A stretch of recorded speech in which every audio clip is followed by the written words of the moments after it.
Yes, guys, welcome to the Coolest Charles podcast. This is your boy Debucho. Please kindly like and subscribe to the channel, guys. It's been a while. It's been a while. It's been a while. Um, I've sent some link to the panelists, so hopefully one of them will join so that you can listen to me alone waffling here.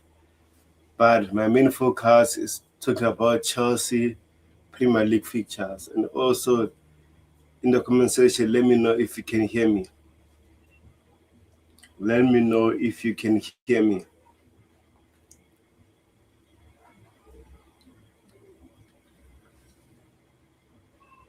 My main focus is talk about the Premier League fixtures.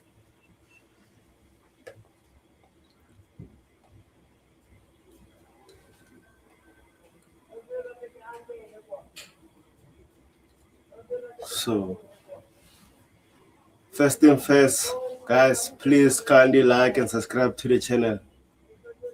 And then I think it's more helpful when I'm having someone on the chat trying to interact with me. I think that is helpful as well. But again, if you're new, don't forget to like and subscribe. And also, if you want one of my listeners and you're on X, you want to be part of the panelists, let me know so that I can send you the link and be part of the panelists. So let me see if I've really sent the link, because sometimes I can say I've sent the link.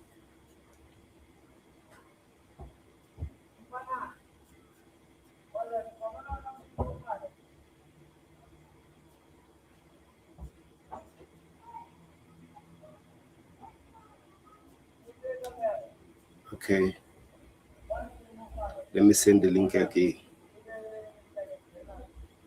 Perfect.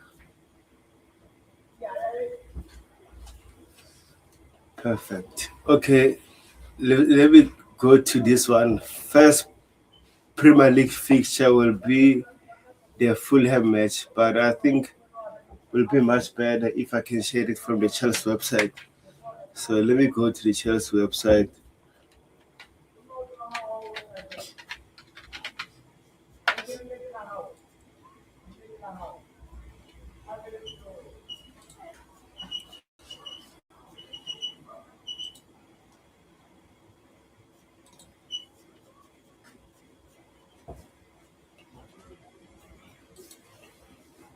Rich money makers in the house. Rich money makers. Big up the legend. West End has been told no, thank God. I'm hearing that our manager has said no to 30 players from West End. Who are those players, bro? And big up rich money makers.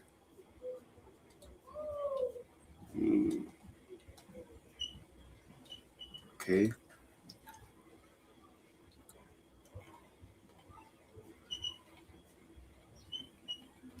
Still showing preseason games. Okay, here is it now.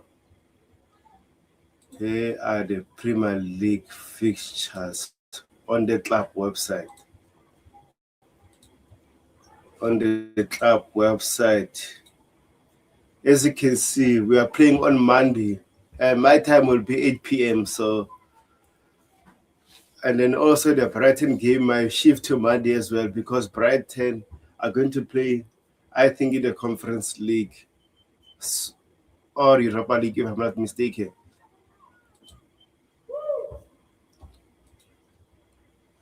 They were they were under age of 21 players. Man, still not okay that you haven't sent players yet. I don't know what is the hold up, but again, let's see. I don't know what is the hold up. Why are we not signing players yet? But again, since Xabi Alonso is not here,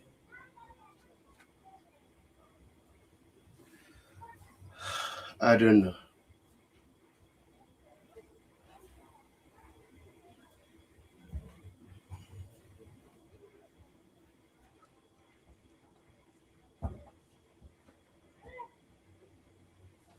Pick up my bust as well. Pick up Legend Tebogo. We need experience, otherwise next season we're going to struggle 100%. We need not experience in terms of age. The players have played in the big games, big teams, know how to win. For example, Max Lacazette at the Crystal Palace already won 3 trophies. He's a winner. Wistendi loves Lucas Benval, the Arsenal young player. No, it's from Spurs, by the way. And I don't understand. I even said it on X. Will that play improve us? That's a question mark. That's the issue.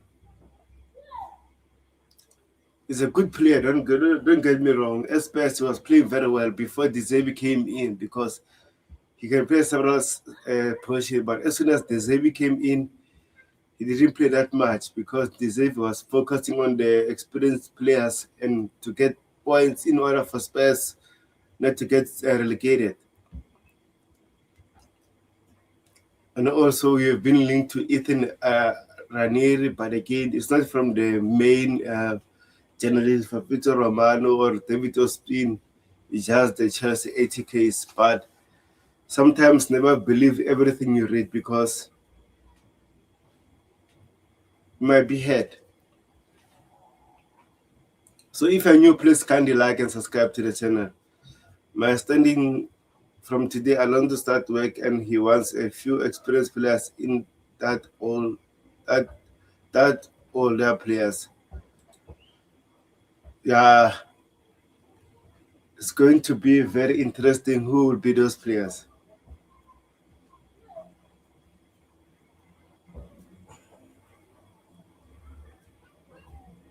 It's going to be very interesting. Who are those players?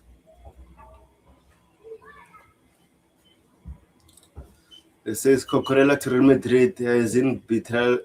It's a step up from his career. Plus, it was best for his career to make step up. Wanted to move back to Spain.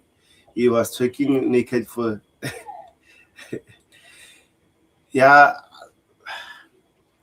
but if Chelsea was willing to fight for him to stay, maybe he would have stayed. But again, in his own perspective, I understand that he wanted to go back home.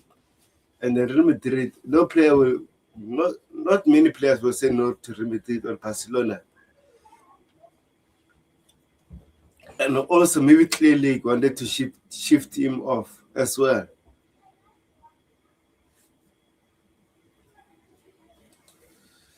So I have been told the media will be throwing a lot of youngsters to upset the fans, and the media doesn't like us. Let's see. Marco Correa did want to go back to Spain, 100%. 100%. So let's talk about the Premier League fixtures game. Let me just wait for next few minutes and then maybe say 10 minutes. If someone is not coming in, and I'm going to talk about the fixtures. For now, let me just talk about latest Chelsea news then, and then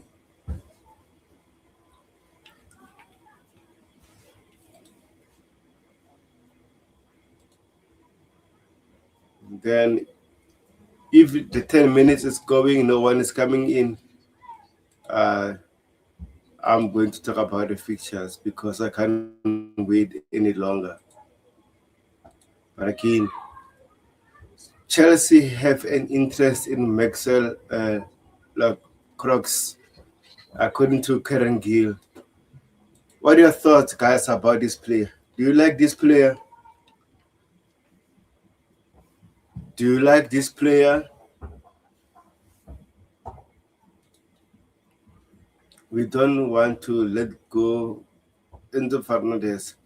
Yeah, for me personally, if Enzo wants to go away, him and his agents will tell Real Madrid to pay up the asking fee, we should not lower the price. As you can see, Forest about to sell Elliot Anderson over 120 million. So if Elliot Anderson cost around that money, Enzo should worth 150 or more. Says the Maxwell would be a good signing for Chelsea. Imagine Cohen Lexa centre back too. Bro, and also he knows the three centre back system, which is good for us and Xavi Alonso. But again, my other issue is that we still have a lot of players under our name and we need to sell them. I mean, for example, we need to sell Badishile, Disasi, Tosin, for Fagner, for me personally, he needs to be sold as well. So, I don't know, man. I don't know what is going to happen, but definitely we need to sell those players. Definitely, we need to sell those players. Sorry about this. I'm receiving some call here, so that's why sometimes it's so hard to just stream with your phone. Dante, big up, bro. How are you? Yeah, big up Tobago. Good. Yeah, not too bad, thanks. Yourself? Hey, let me just. Can you talk again? Yeah, can you hear me? No? Still can't hear me? Oh, How about now? the issue might be my mic. I don't know. It's on your end, yeah. It's on your end, I think. But keep on talking then. What are your thoughts about Chelsea signing Max Laka? Do you think he will improve us? While I'm Yeah, fixing big up my to mic. everyone in the chat as well. Yeah, look, of course, he'll improve us. He's a France international. Not quite a starter, but, he's getting there. So, look, of course, our defense is pretty weak, so he would actually definitely add. The only little issue with him is probably not really ball playing is not really his forte. He's a big guy, strong, tall, Premier League experience, obviously, one of Crystal Palace. But passing is probably not his favorite thing to do too much of. So that is the only probably criticism of him, his actual passing, his vision, etc.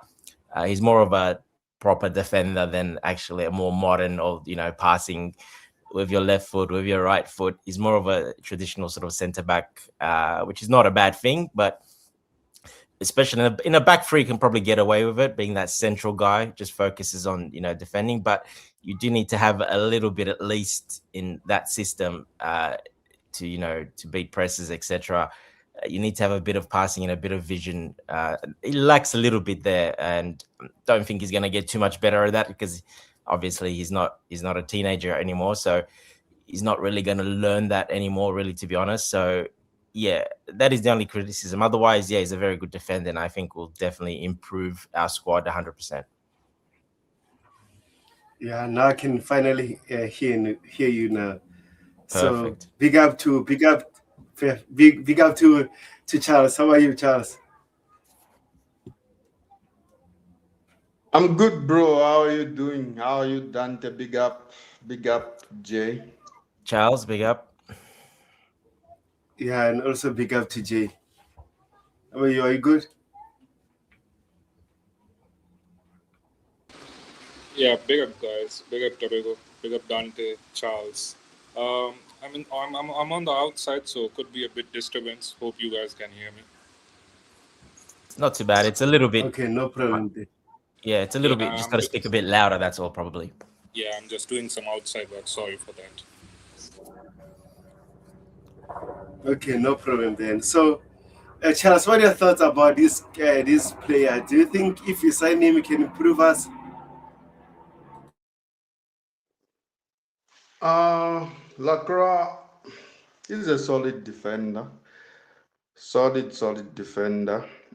Um, Looking at what we have is an improvement. Is an improvement on Fofana, an improvement on Chaloba. Is very good. Is better in the air than both of them.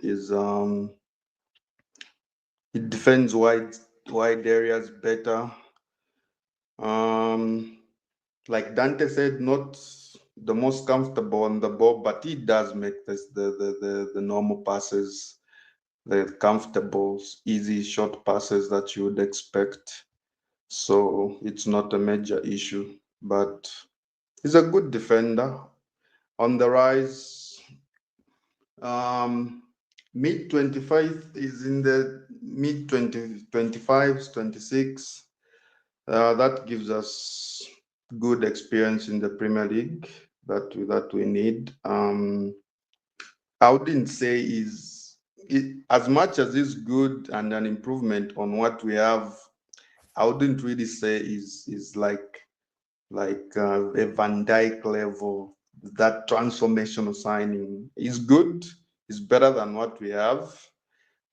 He has attributes that the guys that we have currently don't have.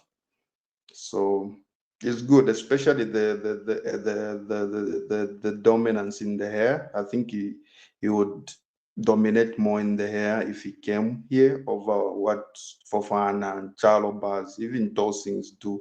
I think his area is very overrated tossing. So I think Lacroix would give us better in those aspects. Even as a wide defender, if we are using a back three, I would put him on the right hand side of a back three. I would for a central CCB position. I would prefer someone really good on the ball, really good on the ball, like a Van Aken that Tottenham just signed. But yeah, so I'll take him. I'll take him. I don't consider him the elite, but he's a strong option that would improve what we have.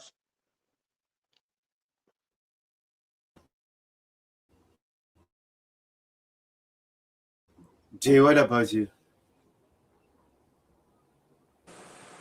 Yeah, I think he's a good defender. Look, I'm not really aware Yeah, it seems. about his playing metrics and statistics. I haven't really seen that, but the general view that I'm hearing and seeing from other guys, it looks like he's a really good defender. Obviously, he has that Premier League experience as well, and I think he's done pretty good as well if you consider he was playing for Crystal Palace, who were struggling a lot. So I think he's done pretty decent. Now, I would also agree that he is going to be an upgrade and is going to be a better defender than what we have, apart from Colville. But I don't think that's a big deal. We got quite a bad deadwood of defenders, so really being better than them is not a flex to have. So yeah, I think he's a decent one. I think the overall deal will depend on how much he is going to cost. If he's really expensive, you know, the way we are seeing some other players and defenders as well, then I would opt out. But if he's coming for a decent price, then I think he can do a pretty good job as well alongside Colville. So yeah, I would take him because he's an obvious improvement than what we have about 90% of our centre backs. So yeah, overall looks like a decent purchase from me.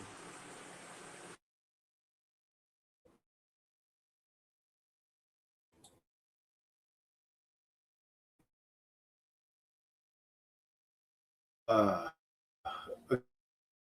okay, yeah, my mic is well now. For me personally, I don't know. My only issue now, we need to let go of players before we sign players. Like we can, well, what if we sign him as a centre back? We still have a lot of centre backs to shift. So that's another concern at Chelsea at the moment. No movement in terms of players going out. Only Marco Corella. So are you guys concerned about that at the moment, or you still a little Spego, let bit me ask you relaxed this. Let me movements ask will you be this. all Do you want another French defender? I'll say no to Senegal. Exactly. Don't do that to me. Oh Yeah, I man, remember you but, saying but no more French players, no more French defenders, please. So yeah, I just want to brought it up. yeah, but is a good Premier League experienced player. But like Charles said, it's not a Van Dijk type of player. I mean, Van Dijk type of a player that will improve us instantly. He might need time to gel at Chelsea, but again, I'm not sure, man. I'm not sure. Like this market now is Look, he's crazy. 26, so he's not going to get too much better. He's 26 years old. Will be 27 next season. So that's yeah. Look, he'll probably be looking for a good contract as well. His next contract. It's like I said. The only doubt is his ball playing ability, being under pressure. So we're a bit more obviously. Most of the teams will not pressure us as much.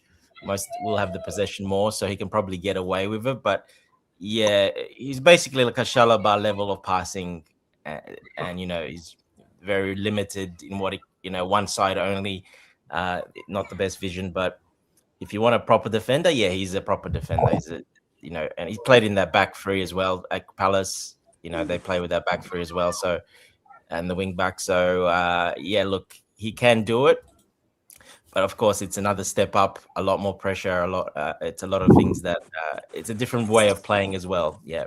So he wouldn't be used to that, having that much possession, having to pass the ball around, and that's why in a system like that, it is quite important to have the ability to able to pass. Like Charles said, he can do the simple stuff because that's all he's asked at Crystal Palace. Just quick out, and that's it. Give the ball or push, hit it upfield, and then we press and we try to win it back, etc.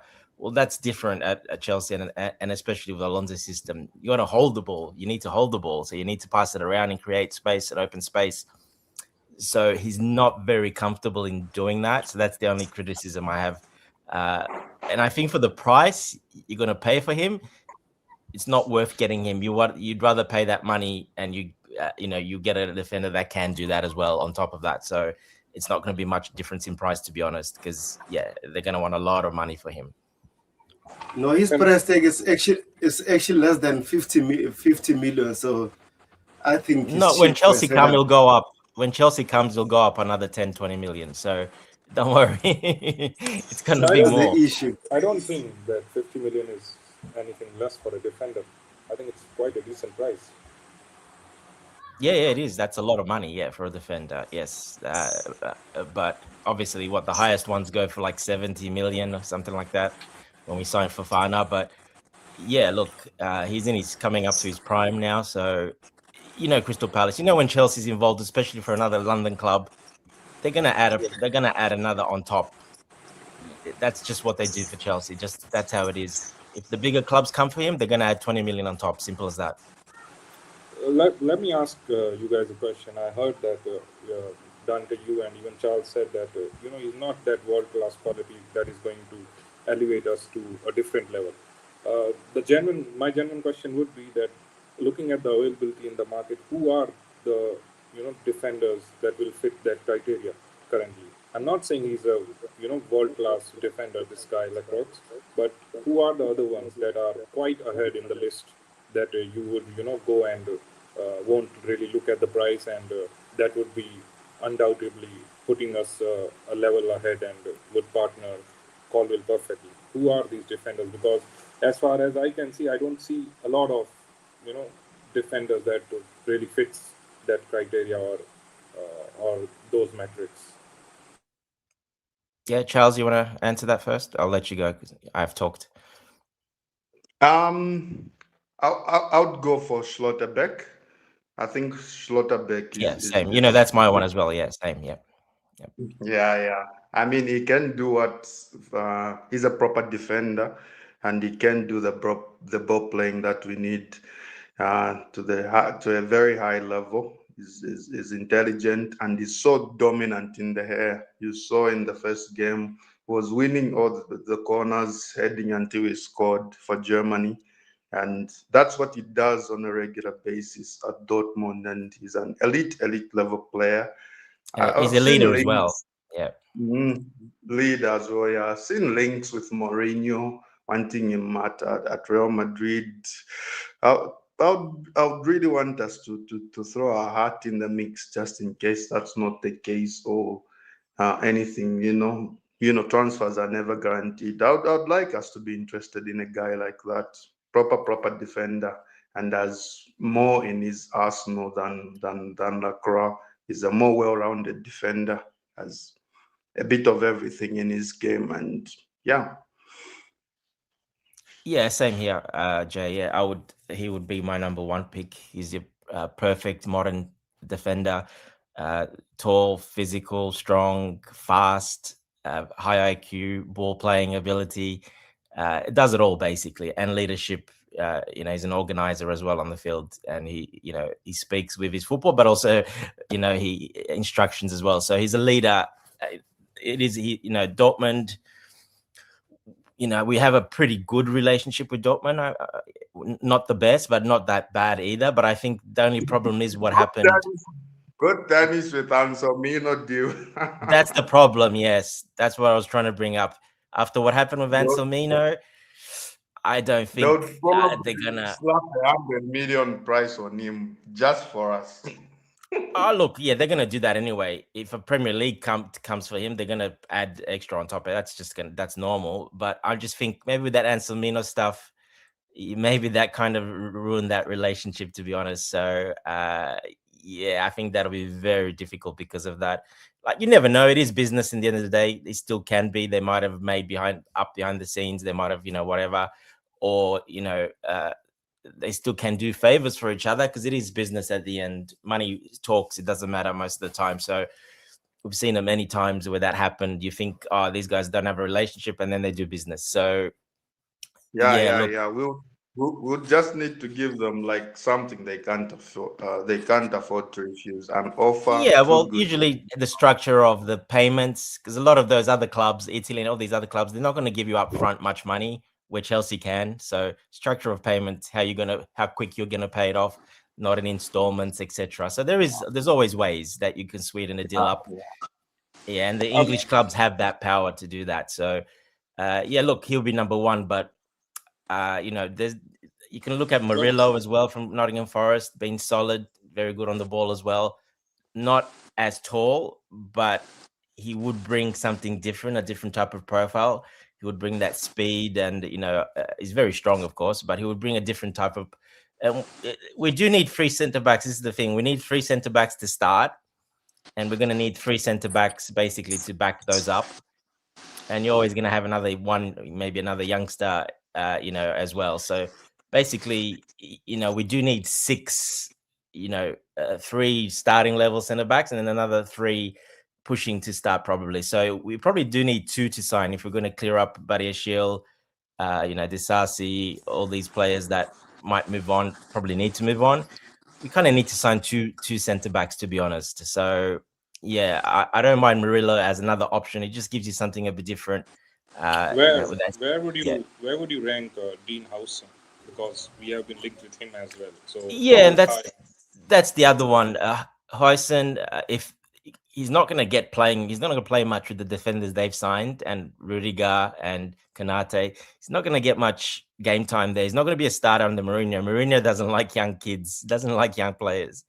Have you seen already what is, who he's signed, and what's going to happen there? Cucurella as well, the left back as well. He's not going to be starting over Cucurella either now. So Mourinho doesn't like young kids. So those guys will struggle. They won't play much.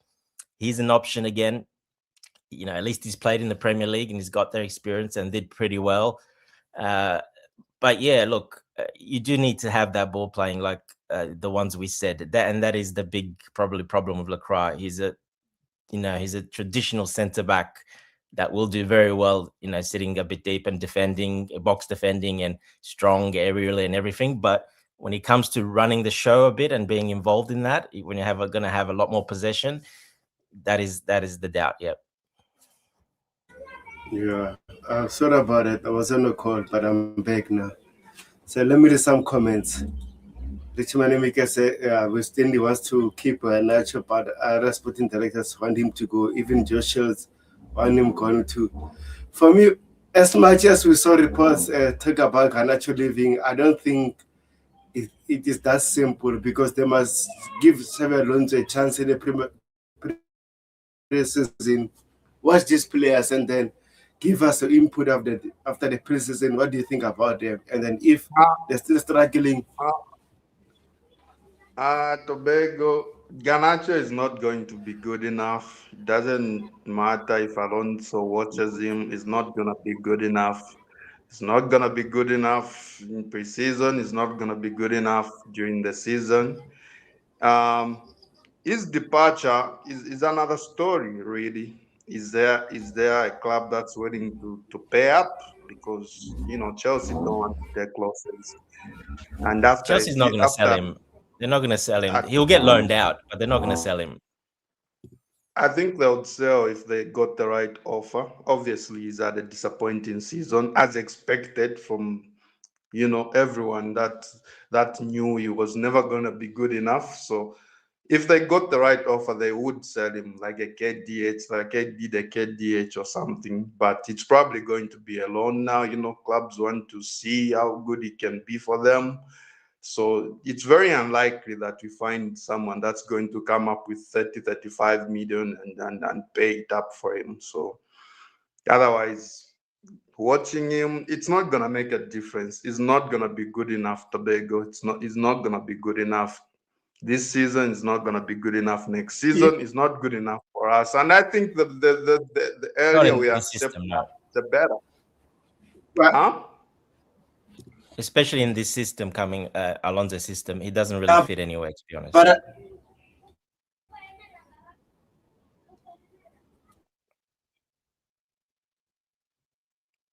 Yes, Tobago, you are saying something? yeah, I agree with you. But again, I was just giving a theory. I was not saying. No, I was just giving a theory. I was not saying that we should keep him. I was just giving you guys a theory that maybe they can see what happens. Maybe he might have a different mentality. But my own opinion about him. I didn't want him at Chelsea. I want him to be sold, but I'm not Chelsea. I'm not decision makers. I'm just giving a theory. That's it. So my boss says big up to Astri Roman Captain Legend Big up, my Dante bust. Arius. Big up, my Aussie bust. Big Roman up to Charles. I love that. It's great. Yeah, big up Jay. It says what here? What? Coachella? What? Let me see. What happened now? You say Coachella what? Coachella AK. Man, come on. My best. Say Chelsea will go down since May.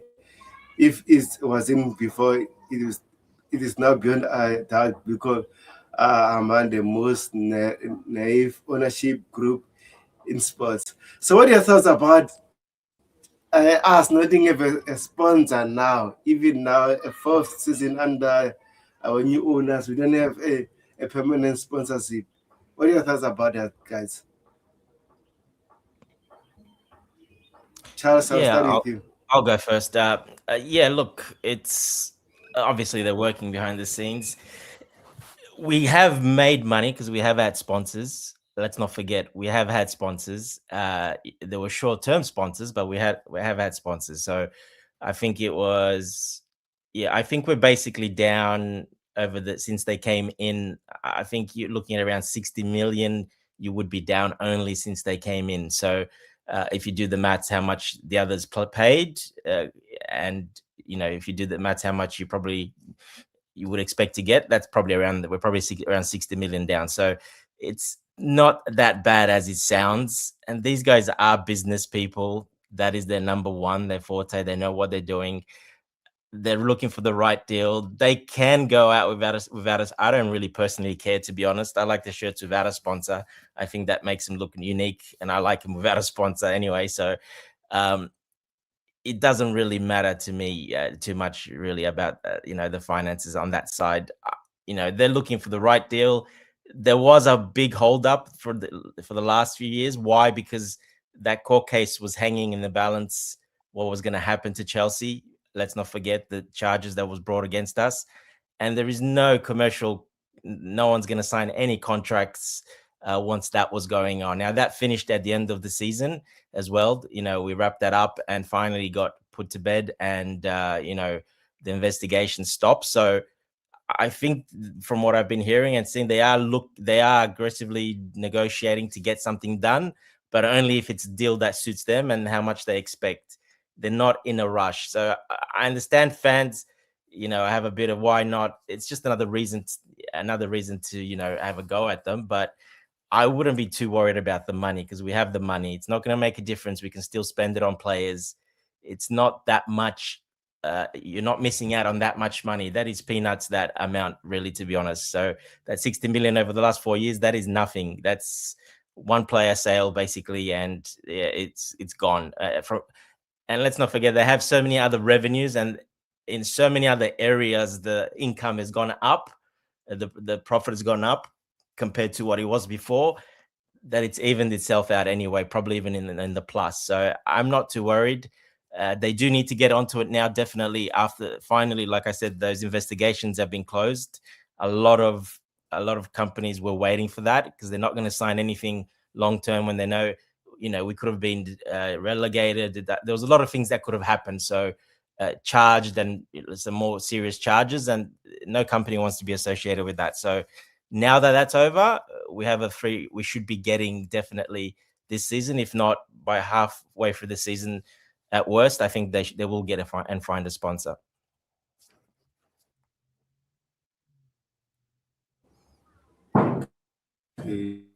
What about you, Charles and D? Yeah.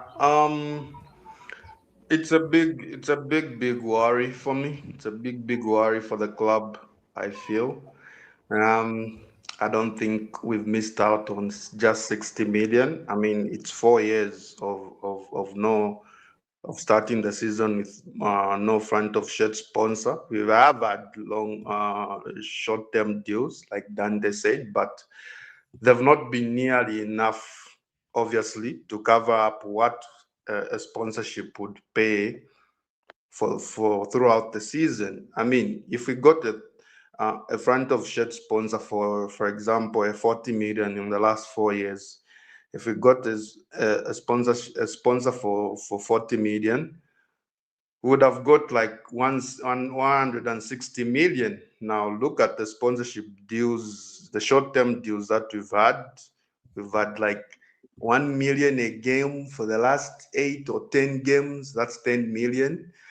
So for me, I think we've missed out on much more. You're forgetting about the other ones, Charles. Don't forget we had more 60. sponsors than just that one. We had more sponsors, but they are not at the level of our rivals. I mean, Arsenal, Spurs, City, all these guys have better sponsorship deals than we do. Most of them, Manchester They do, United, yeah, they did.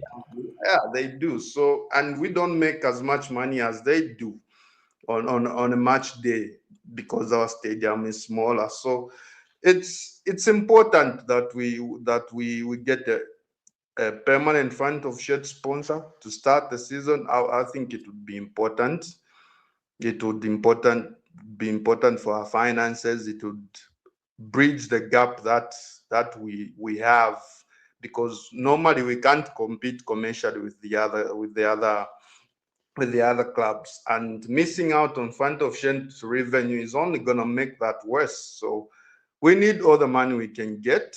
We do have money to spend, but we still need all the money we can get. I mean, these guys walked in on the door claiming that we didn't do, under Roman Abramovich, that we didn't do enough commercially, and they've ended up doing worse so far. No, So not worse. That's not true. Like I said, look at all the other statistics. Everything's gone up by substantially. The profits. It's Look only at the the front of shirt losses, sponsor and one. That is the the only losses one. are record losses. The losses are record losses, Dante. What do you think Losses. Abramovich did? He made money. Abramovich didn't make any money. In some years, he made some profits. No, I he saw didn't. 23. Abramovich was I even saw. worse, but it wasn't recorded. No, it wasn't at this level. The losses that we are making, yes, there were losses, but not at this level. Not at this level, Dante. So You know why? we Because they're need on the to books do. and they're real now. That's why. The other ones were not on the books. That's why. You can, as long as it's not on the books, it's speculation, and we got tried for it and we got charged, and it was settled by Miaga some of And money. that's why, That's yeah, basically that's why I said nothing. So that was very yeah, important. yeah, Yeah, that was yeah, very yeah. important So to finish that Abramovich up. Yeah. was, yeah. So I would say Abramovich did it better because these guys, we are recording record losses now, and it's not. It's because we spent money, poorly that we don't look like recovering anytime soon. So we need these sponsorship deals. We need to up our game in this commercial department. It's not performed like they promised it would perform. We need a front of shirt sponsor, a stable 40 million, 30 to 40 million every season, because it boosts our finances significantly and it offers that stability that we need. So yeah, that's my view.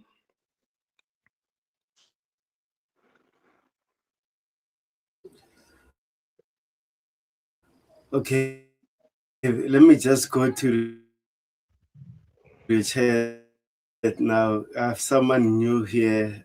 Uh, says what? Says Xavi will go on like until the end of the season. Very That's nice interesting. and positive, same cake same. And it says this, which one game a week with one game a week, the main thing is to keep your cool. All the rest are living, which is good. Finally, is the team that will remain, not just individuals.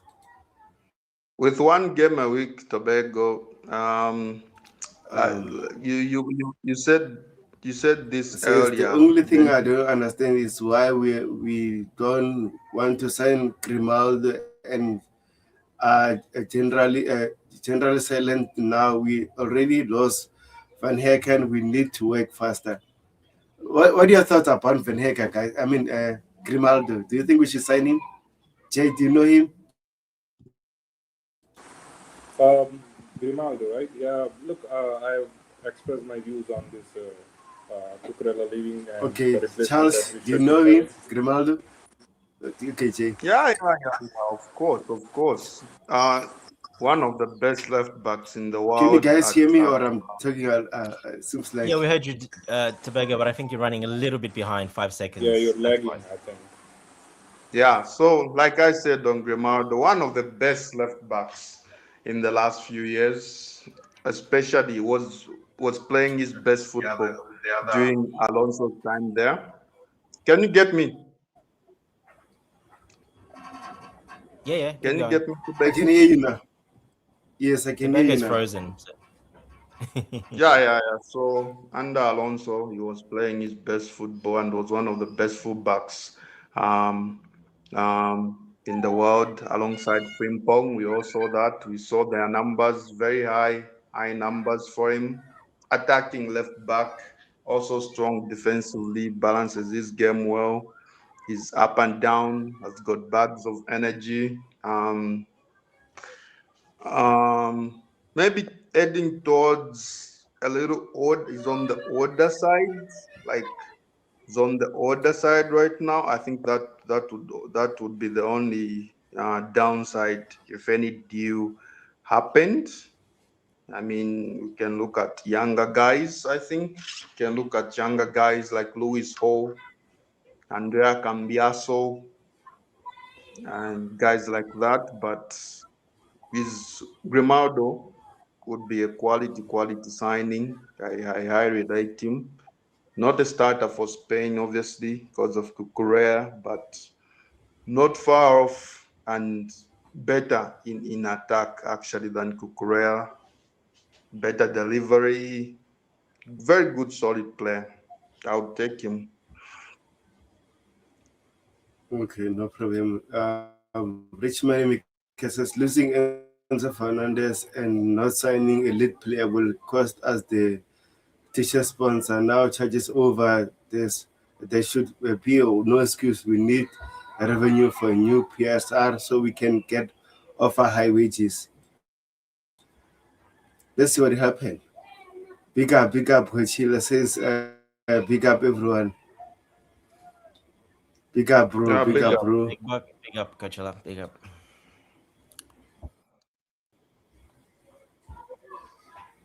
This is the best sponsor they can get is 40 million a year, but that's kept Agreed. into or signing marquee signings. Petro sells Petro sells t-shirt to Palmer Staval, even Rich James. I agree with Let's that. I see. agree with that, Oh, proper Tobago. Chelsea. Pro, Tobago. okay, go Yeah. ahead, bro. So Go ahead. yeah. So I agree with that comment that says the best we can get is 40 million. I think it's been one of these guys' main problem. They haven't wanted to accept a price that's fair. Looking at where we are right now on the pitch, I mean, you can't ask for 60 million right now. You can't.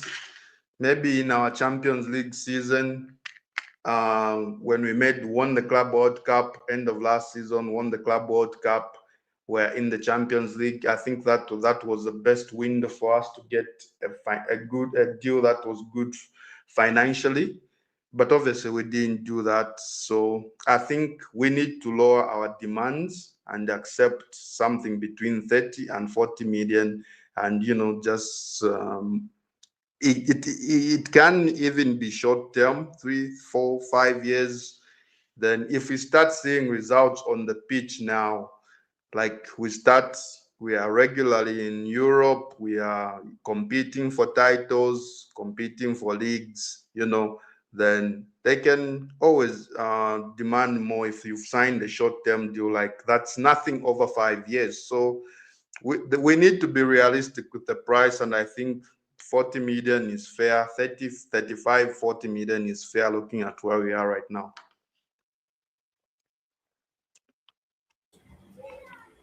Big up to them. The proper Chelsea is here finally. Therefore, where does the money coming from to sign players and our fans need to stop lies?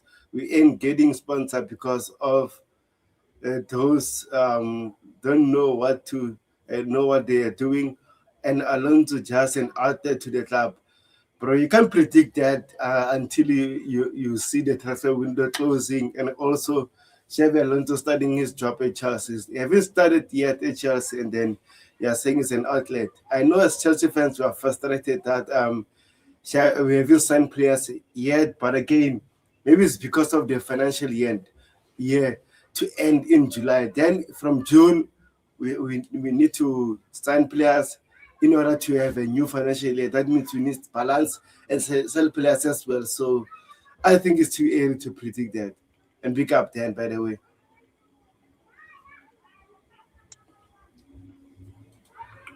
Since then, we need we in a 3.8 billion in debt. If we don't improve this season, areas management will call back on the loan and be in the sanction. Roman Watt, he never made us worse.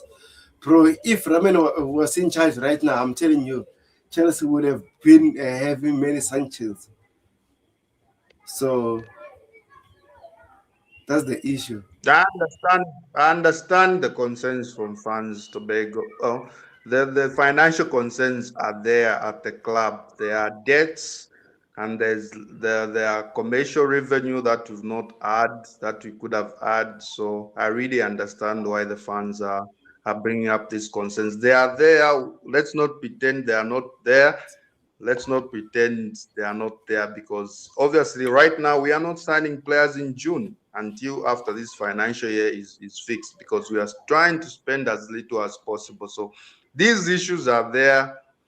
Let's not dress them up like they are not there. They are there, and we do have money to spend obviously after June, but the issues are there and they need to be done better as well. They need to be tackled better.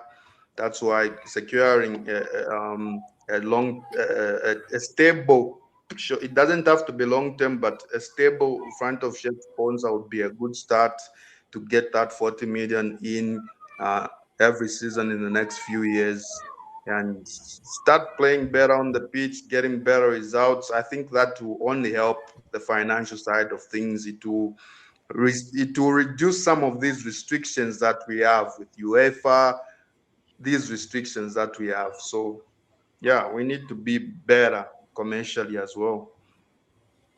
I agree with you. Guys, if you're new, please kindly like and subscribe to the channel. And big up to DJ Safe. Just big up. What did I just hear? Roman made us worse. What is men chatting about? We are now 3 billion in debt by this ownership. No proper t-shirt sponsor for 4 years. How embarrassing is that? No, it's not talking about we are worse in terms of playing and financial. Let's talk about if Roman was in charge right now, with the way he was spending money, would have been in trouble because of the new rules. So I think it's talking about that way. Obviously, but some people have different colored lenses on and they just see one way. I did not say that at all. So yeah. 100%.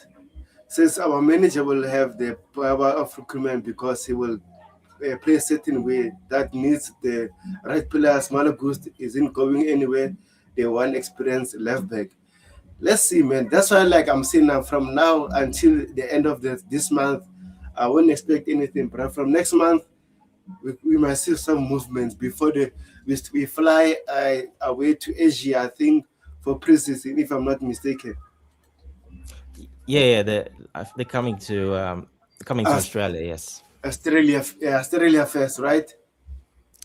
Yeah. So yeah, they'll be overseas, but yeah, with the World Cup, etc. A lot of those players, yeah, they're not coming back early. Some of the players, so it will only be a lot of the probably the rest of the squad that are not internationals, etc.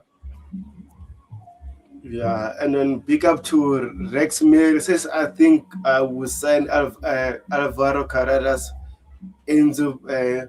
I mean, it's a Enzo. So it costs 800 million plus Carreras. It's not easy. Some deals are not that easy anymore because of the financial restrictions. But I hear you. Yeah, they are not that easy, and you have to dress it up as, even if it's a swap deal, Tobago, you have to dress it up as stretch sales, like Enzo Fernandez to Real Madrid, um, Exactly. Yeah, 100 that's million, an important point. and yeah, you do it like a separate deal when it's also a sub deal at the same time.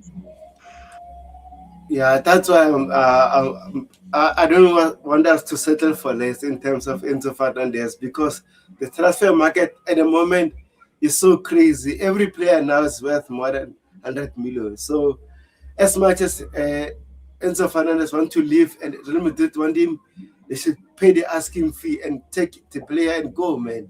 We should not settle for less. How can Elliot Anderson, Burton, even Alex Scott with over 100 million? What is that? Nah, man. Uh, That's that's crazy. modern football for you. It's because they sign them on these long contracts now as well, so they can actually ask for that because they're just projecting ahead how much that player would be worth. But yeah, look, it is ridiculous, obviously, but that's it is what it is. That's the market. Nothing you can do about it.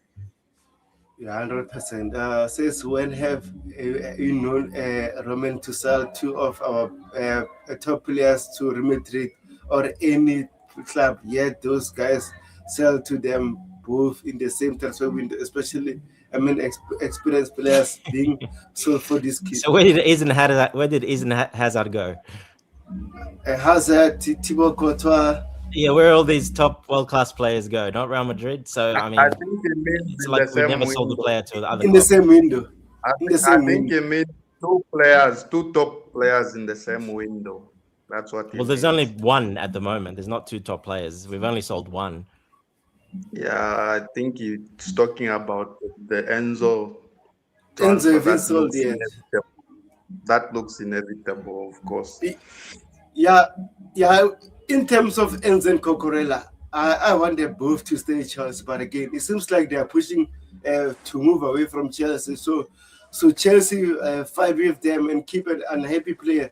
That's another issue, unless Xabi Alonso can convince Enzo Fernandez to stay. If that's the case, Enzo can stay.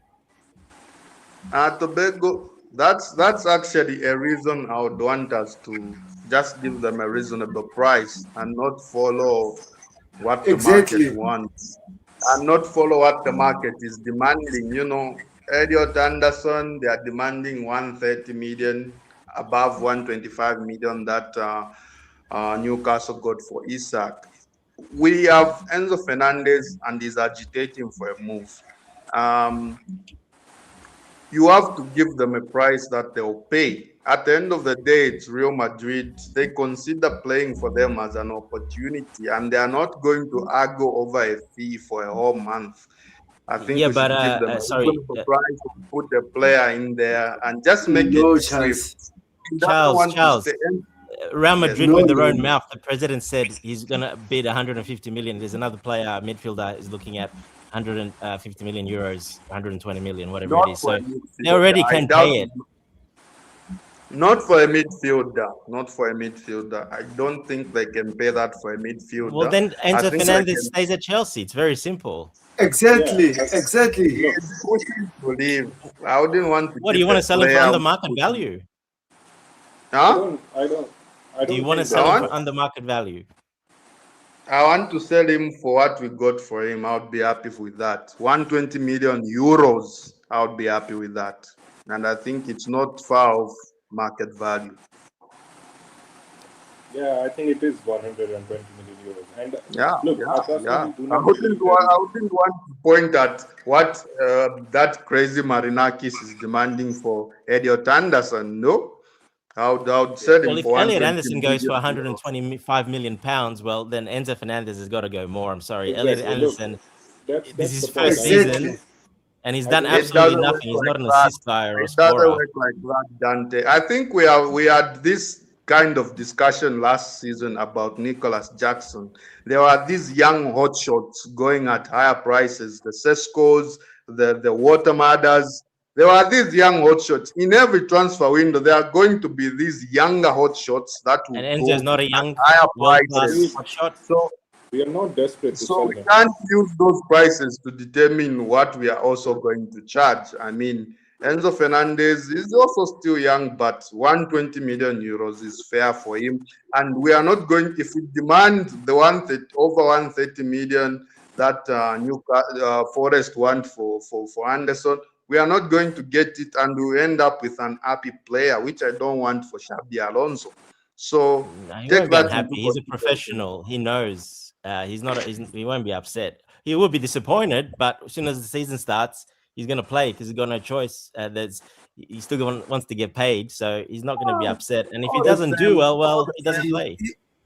All the same, I wouldn't want to keep also him. Just if he's unhappy, I would still wouldn't want to keep him. But Chelsea, you're unfair right now. You want us to sell Enzo Fernandez for a lower fee, and then when Chelsea want players, they're asking us for a big fee, and we should pay that fee.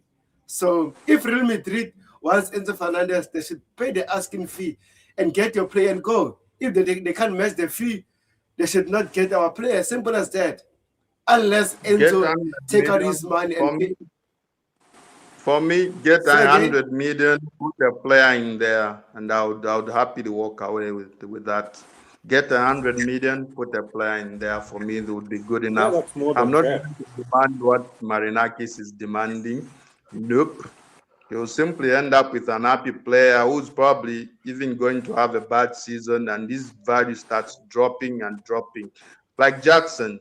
Jackson went to Bayern on loan, was on the bench the whole year. You would have to argue his value has dropped a little this summer. So you have to be realistic if you want to sell, and we want to sell, and Enzo wants to leave. I think Enzo wants to leave most importantly, so we have to facilitate that. And I don't think 120 million is as bad as your guys are making it out to be. 120 million is still significant. It will still represent a huge profit on the books for us if we get the 106 million pounds, 120 million euros that we paid for him. So it's still a massive profit for me and a good value for him.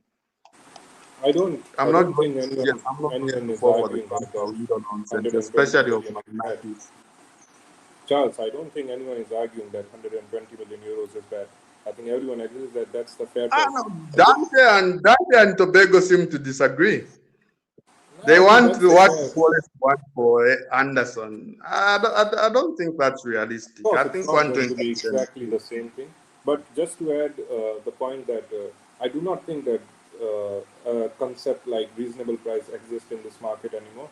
I think market forces are going to determine the prices, and we are actually not in a desperate position to sell him.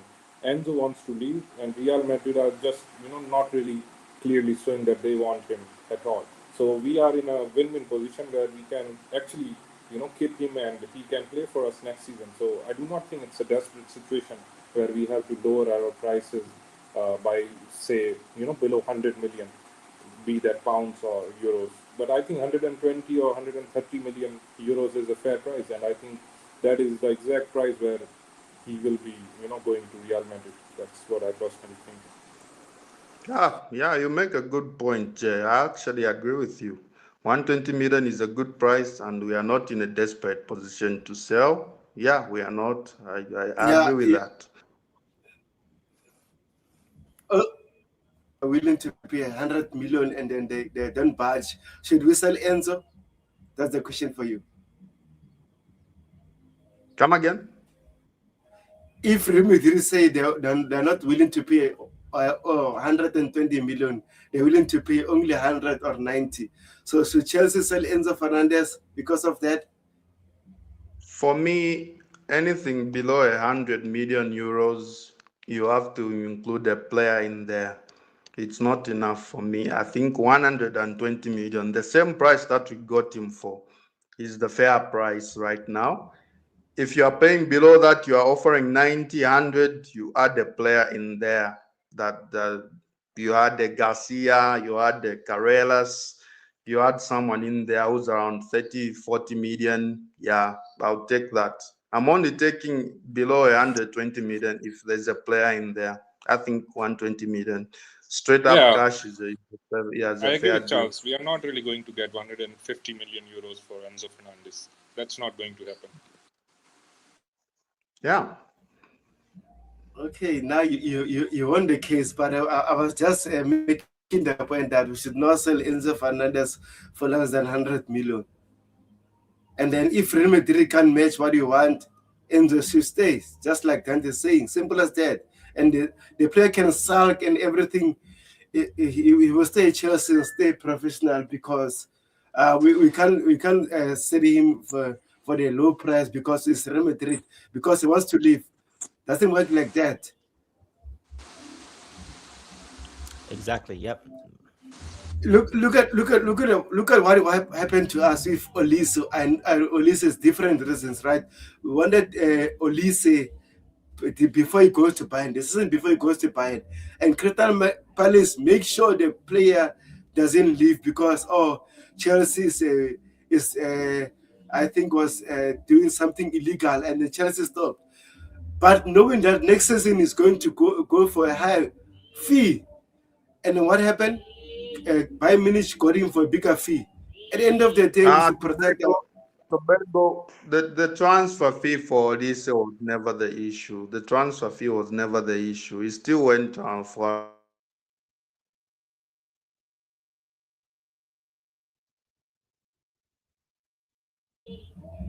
Say again.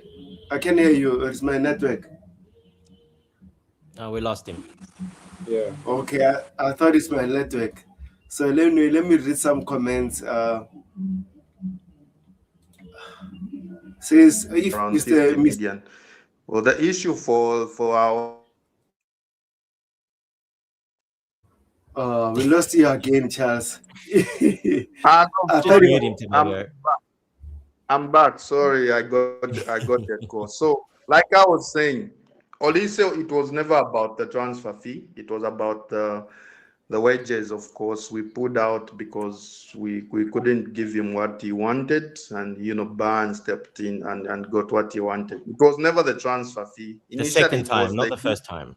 yeah, the second yeah. time. Initially it was the illegal approach that Palace threatened to report, made him sign a new deal, and the second time it was the wages. So it was never about the fee. It was never about the fee. No, I'm saying Yeah, the first time the wages were fine, but then the following year, Yeah, because Bayern came in, he asked for way more. Yeah, yeah. he The basically went first to the time, highest bidder. That's the first exactly. time, he went to the highest bidder. The first time it was a release clause that we comfortably, yeah, but also articulated. wages were agreed. Personal terms were agreed as well.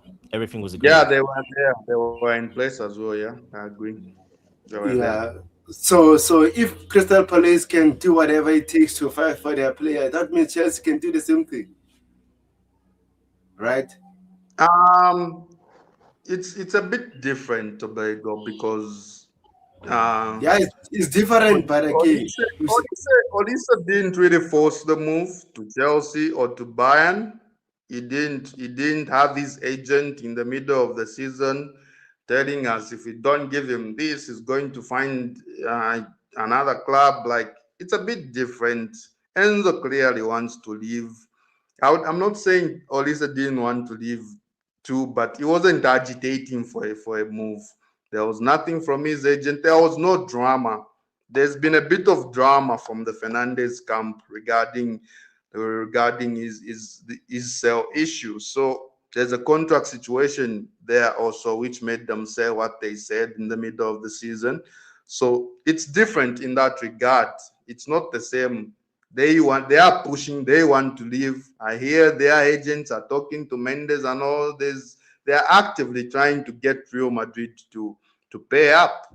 They are forcing in a way. They are forcing. They are desperate. They're really a little desperate, and it's one of the reasons that I don't want the player to stay. He wants to move too much for me, for my liking. I want players that are committed to Chelsea, that want to work with the new manager that we have, who is a brilliant manager. So it's one of the reasons I'll give them a reasonable price, and I think that's 120 million euros. So yeah. okay, no problem. It says irony. Ekbali was mocking Roman's Chelsea for not being managed financially well. Ah man. Yeah. Says Mr. Abramovich wouldn't sign inexperienced kid for profit if he was still at Chelsea. I'm telling you guys. No, that's a lie. That's a lie. Huh? At Chelsea, we had over 40 players on loan in our They books. were on loan and they were not signed But for the Tobago. for You profit, know the for profit. difference. You know one of the differences in the Abramovich loan setup to this one and to the number of young players that we had. We still had a lot of young players at Chelsea under Abramovich, but they were never really signed for the first team or anything like that. I mean, these guys have signed young players and thrown some of them straight into the first team, but a lot of players that we signed under Abramovich never really even made a debut for the club. You talk about Mario Pasalic, the Croatian guy at Atalanta, a decent player that never even got the chance to sign to step on the pitch for the club. So we did sign players under Roman, but he clearly knew that the team needed experienced, ready-made players, and that's what he got for the first team majority of the time. And for the players, for these young players, these guys have overpaid, and that's another issue. That's another issue that why the 2 billion looks like it's been wasted, because we've overpaid. We've signed some of these players for high fees, and they are nowhere near guys like David Washington, Casa Day, 20 million, 18 million, and they were nowhere near playing for the club. So we have overpaid. The 2 billion looks like it has been wasted because we have signed a lot of them and we have overpaid, and they were nowhere near the level. Yeah, but how much of those were sold and we got back?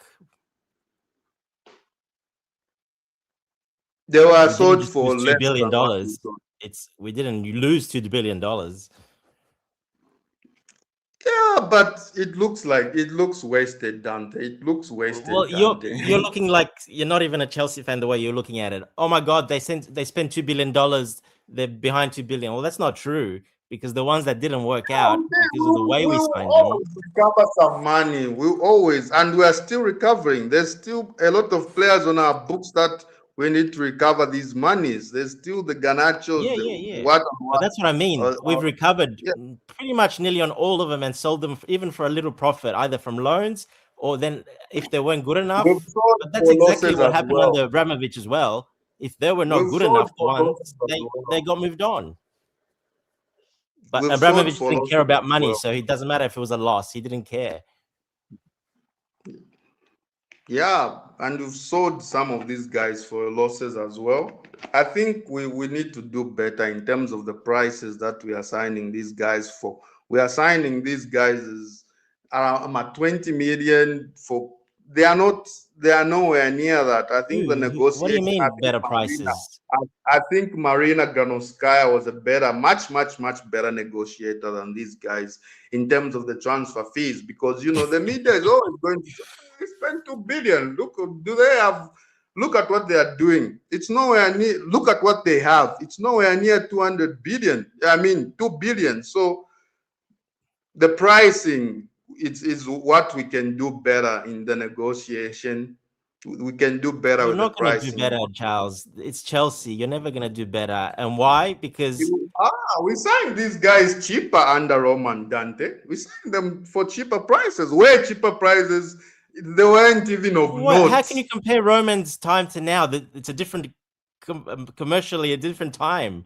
You can't compare. What are you talking about? How can you compare those to back then? Of course, it's lower. The money was very different back then. What do you mean? Dante.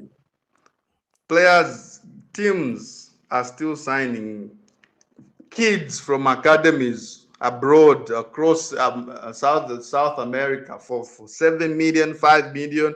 Yes, the market is inflated now, but these young kids, their prices it's not like they double overnight or in 5 years they go up. You can still sign these kids for 7 million, 5 million, and we came in and we were paying 20 million for academy grads like Chukwuemeka at Aston Villa. We were paying 20 million, which was like nearly 30 million euros for someone with barely enough games for Aston Villa. Yeah, but there's context behind that, Charles. There's context. You're not looking at context behind that deal. You're really not. But it was an overpayment. It was but why? One of the. Why was it an overpayment? Why was it an overpayment? He wasn't even getting enough game time in the first team. Why was it an overpayment? Huh? Why was it an overpayment? Why? Because he wasn't worth it, Dante. He was a 10 million player at best. You really don't remember why that was the case. You're forgetting Ian Matson. What player are we talking about? You there, Charles? I'm here, Dante. Ian Matson, the Ian Matson deal, and we sold him extra 20 million, 15 million on top of his market price So they That can was a comply. mess. Shady. So they can That- comply with PSR. We bought back Yeah, a was player, a something young shady. emerging player. That is the only reason that deal got made. We didn't overpay. So that was a mess, Dante. That was It was still a not a mess. mess. Why was it a mess? Yeah, listen. So we had a player in Ian Madsen who had just had a strong season at Dortmund, played in the Champions League final. Why do we need to go to Aston Villa, get the academy? And it was Omari Kellyman. Was it? It wasn't Kani Chukwemeka. I think it was Omari Kellyman No, who it's was Kellyman. involved Yeah, in yeah. that deal. Yeah, it was Yes, Kellyman. Kelly, yeah. Chukwemeka was independent, and we just jumped in and paid 20 million for him. So it was Kellyman that we had to get from. Why in the first place are you going to Aston Villa and getting their academy player for an inflated price just to sell? All right, let's move on because he doesn't remember the deal and what was behind it and why that deal was made. So let's move on. Don't worry about I it. do remember it was Kellyman though. I do not Chukwemeka. So I think that was a very important aspect of this. Look, It just was to very important aspect of this argument.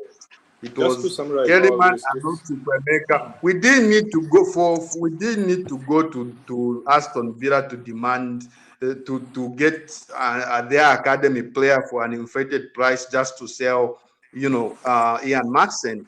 Ian Madsen was there, was in demand, and he had just had a very strong season at Dortmund and played in a He Champions didn't League have a. final. What about for us? He didn't play at all. He was on the bench the whole season. What are you talking about? Huh? I think Potts wasn't Yes, trusting him. but He was on went the to bench Dortmund. all He season went for to us. Dortmund for half a season. He went to Dortmund, played in the Champions League final, played in the Yeah. Champions League. He was a regular for them. His market Yeah, but when value he came back, increased he in wasn't. that He sat on the. that he was Pochettino didn't at want Dortmund. him. Yeah, I think it was more of a Potts issue. I do Pochettino not didn't think want him, but interested he was still a good player. That I 6 months agree. that He's he a had good. at I'm not talking Dortmund about the player, Charles. I'm talking significantly about the deal improved that his took market place. value. The deal that took place. You're not getting why the deal happened. You don't remember the issues that the PSR, that Villa. We helped Villa out, and they helped us out. They overpaid for Matson. 35 But million what was a lot for Matson. what 35 million. we helped them out, but what was in it for us? What was best for us? Getting an academy player for an inflated price? That's helping us. I think that was a mess, Dante. Well, look at I Kellerman. think He's that been was out a on mess loan. He's from us. doing very well. We could have sold him elsewhere for like 25, 30 million, nearly the amount that we got from him from Villa. No, you wouldn't sell him for 35 million anywhere. No one's buying him for 35 million. That's why we You sold him can to sell Aston him at Villa. 30. We didn't need to do that. For me, that was a mess. Another Okay. ridiculous I think we are going decision. on circles on this Yes, topic. we're getting off topic. Let's just change it. Go to Bego, please. Go. Move on. Yeah. You there, Tobago?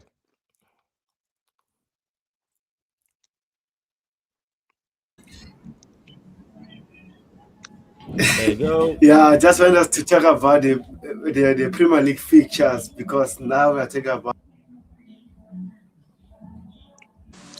Yeah, Can you hear let's me? talk about the headline of this video. Okay, let me Finally. do this. well, there he's gone. Let's start. Jay, go ahead. You start. What about go ahead with the headline. You continue. Yeah, I think I think it was Charles. We had a discussion about the fixture, and I still have no idea why we were arguing while we were both on the same side. But yeah, look, again, I do not believe that what I said, which was winning 5 or 4 games out of the first 6, is something crazy. I still think that it is very much achievable, and I think that is the standard of our club, that we should be winning these games against the opponent that we are seeing in the first 6 games. So overall, before going on the first 6 games, overall I think it's quite a balanced fixture list. And considering that we have 1 game a week, I think we should be fine for most part of the season. Obviously, there is that tricky period of December again, where we, I think, have 2 or 3 tough games. It's always the December period where we have some of these fixtures, and even if we don't have the hard ones, we still struggle. So that would be the one part where we have to, be a bit careful. And then again, we are going to have. Can you hear me now? the last 5 or 6 games are quite tough. Maybe 2 or 3 big six clubs we are going to face in those last 5, 6 games. So that makes the early part or the first half of the season more important because we certainly cannot rely on the last 10 games because anything can happen and the opponents are going to be quite difficult. So for us, I think it would be really important to maximize and earn almost most of the points from the first let's say 15, 20 games. So that is where I am focusing. And now talking about the first 6 games, I am still very hopeful. I think it's very much achievable. I do not think that fixtures are really hard, apart from the Arsenal one, which is obviously going to be a bit tough. Historically as well, we have struggled there, but I don't see any other teams that are really going to cause us that much struggle. And we cannot, just because we have been struggling for the last 2, 3 seasons, especially in the last season, does not automatically makes us, going to have the same results in this coming season. And yes, I know that our squad needs to be planned, and there is a lot of works that needs to be done before talking about these fixtures. But that is the obvious thing that I am expecting them to do with Alonso and with the Breeze. They get the signings so we can prepare for these games. And again, I will repeat that with 1 game a week, no Europe at all, I think we should be targeting top three as a bare minimum. Can you hear me now, guys? Yeah. Yep, yeah, we can hear.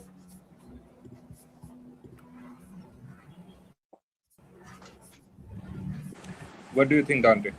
Okay, sorry about that. It's my network. I don't know what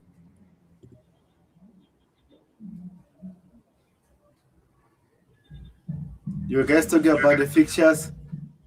Yeah, Yeah, Tobago. I just talked about it, and yeah, Dante. I would like to hear what Dante says, Okay, and no then problem. Charles. Yeah, Okay. good fixtures. I think it's pretty good. It's a nice mix. The one thing is they don't have to travel anywhere for those first 6 games, so that's you're staying in London, so that's pretty good. Those teams are in London, so it's pretty good. Yeah, I probably expect the Arsenal one away probably a bit tough, but other than that, the other ones they're all winnable games, of course. So I expect us to have a good start. Um, don't have to travel. Hopefully some of the players get back a little bit earlier, and the ones we sign as well hopefully come in a little bit earlier, not too late, because that could hamper a bit of the preseason, especially with the World Cup. It was always going to be shorter anyway, so that's not going to help. So yeah, we'll wait and see what happens with that. But look, the fixtures are good. I'm happy with that. Yeah, no travel is great. So the boys will be pretty much home for those 6 weeks, basically. So, I haven't looked at the times the games are, but yeah, I think that's a really good start. I couldn't be happier than that, to be honest.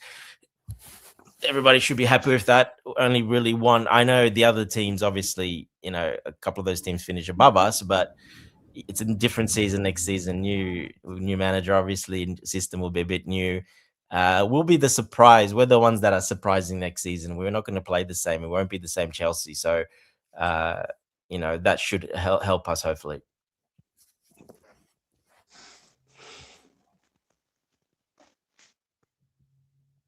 Go on, Charles.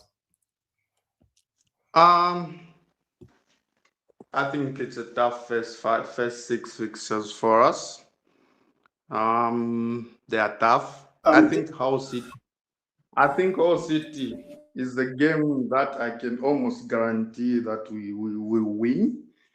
I imagine we will have better form against the newly promoted sides next season compared to last. But other than that, first game, Fulham away under the lights on a Monday night, tough game to get the 3 points. We didn't beat them last season there. We lost 3-1. Other season, it took 2 late goals. We were losing the game 99% of the time. It took 2 late goals for us to turn it around and win. It's always a tough fixture for us. Same can be said of Brentford. Home or away, we always struggle. Mostly we get draws. win an occasional game, but they also win. They also get points off of us. We go to Brighton, always a tough fixture. Tough fixture. I don't think we beat them last season. I don't think we did beat them last season. We're home against Brighton. Yeah, we won at home. No, I'm saying we're at home. We're not away. We're home.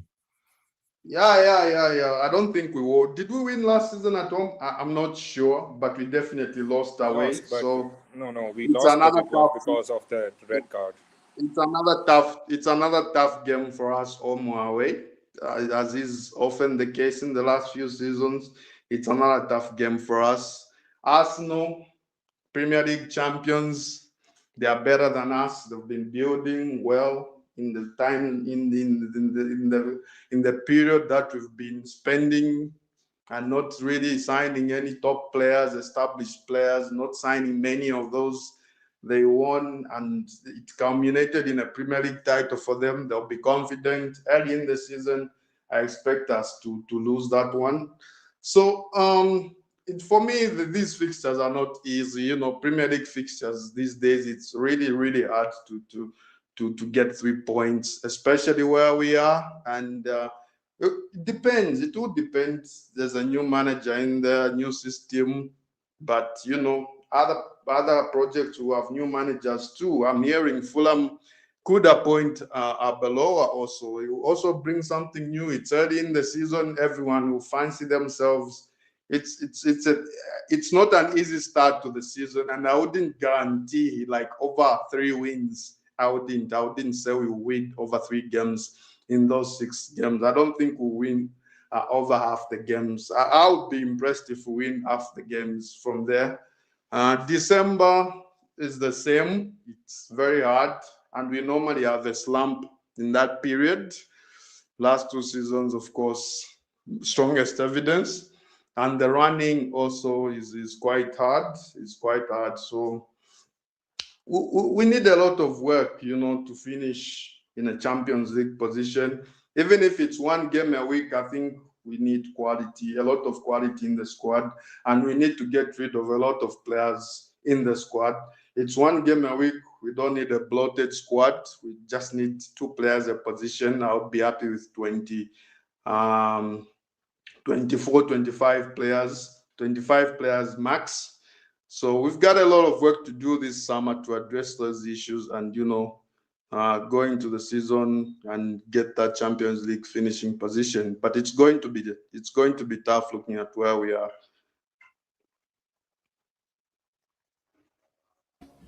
Yeah, but I don't like this comment, Rasmary, saying 10 points minimum. Man, that's low. Says get Alexa, Alvaro Carreras. It's possible. That's 3 wins and a draw in 6 games. 3 wins and a draw in 6 games and 2 losses. It's very much. I think it's realistic. I don't have a problem with it. Like from where we are, from the squad, everything that's there right now, that is realistic for us.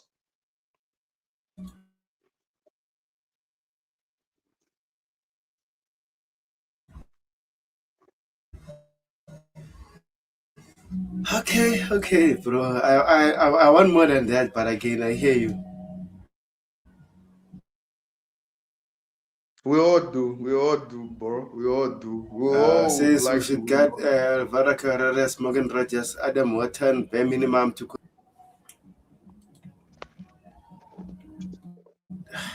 Do you think we should sign Wharton?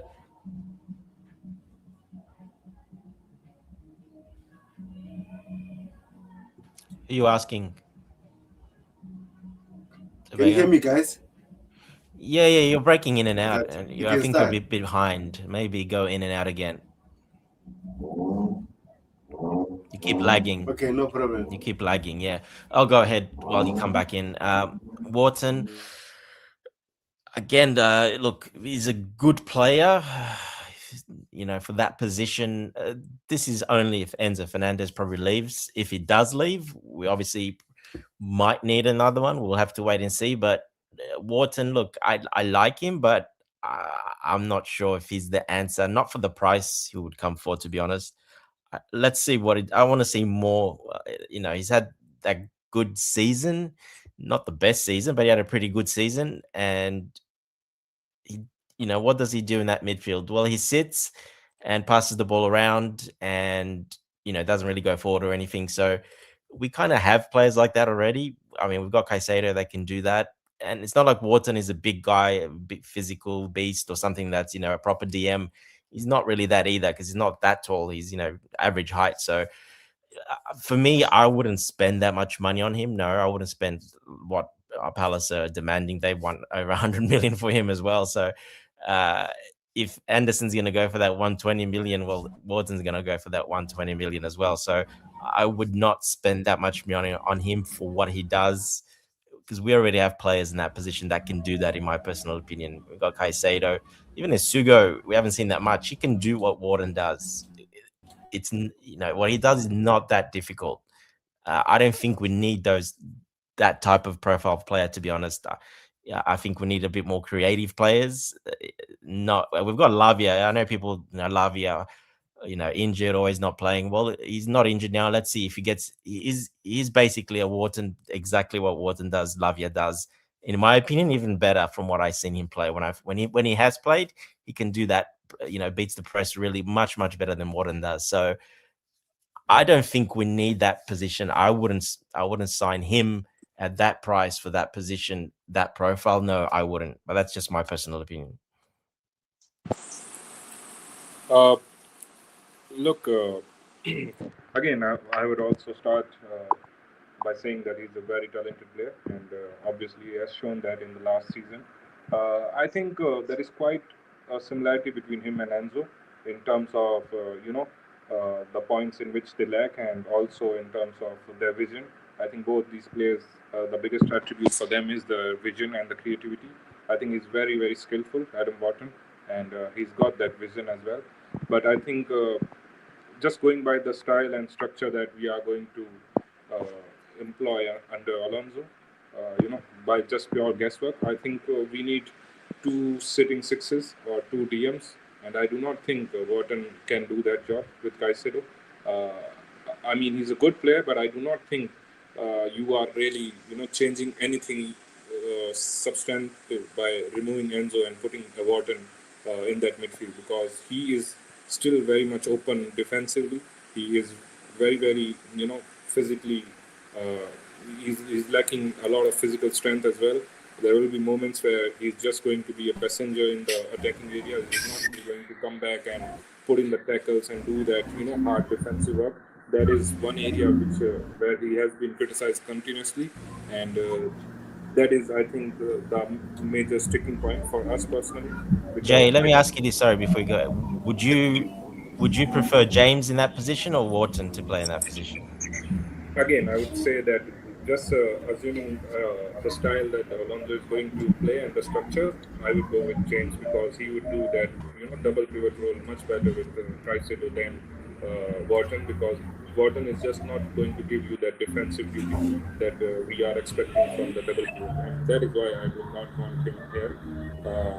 If we are going to, looking to add Wharton, then I think Enzo is the better version of Adam Wharton. That's just my personal opinion.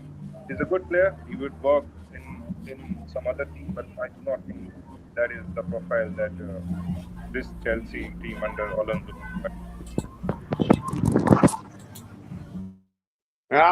For me, Adam Wharton elevates our build-up play to massive levels. I think he does that better than what Lavia has been doing lately.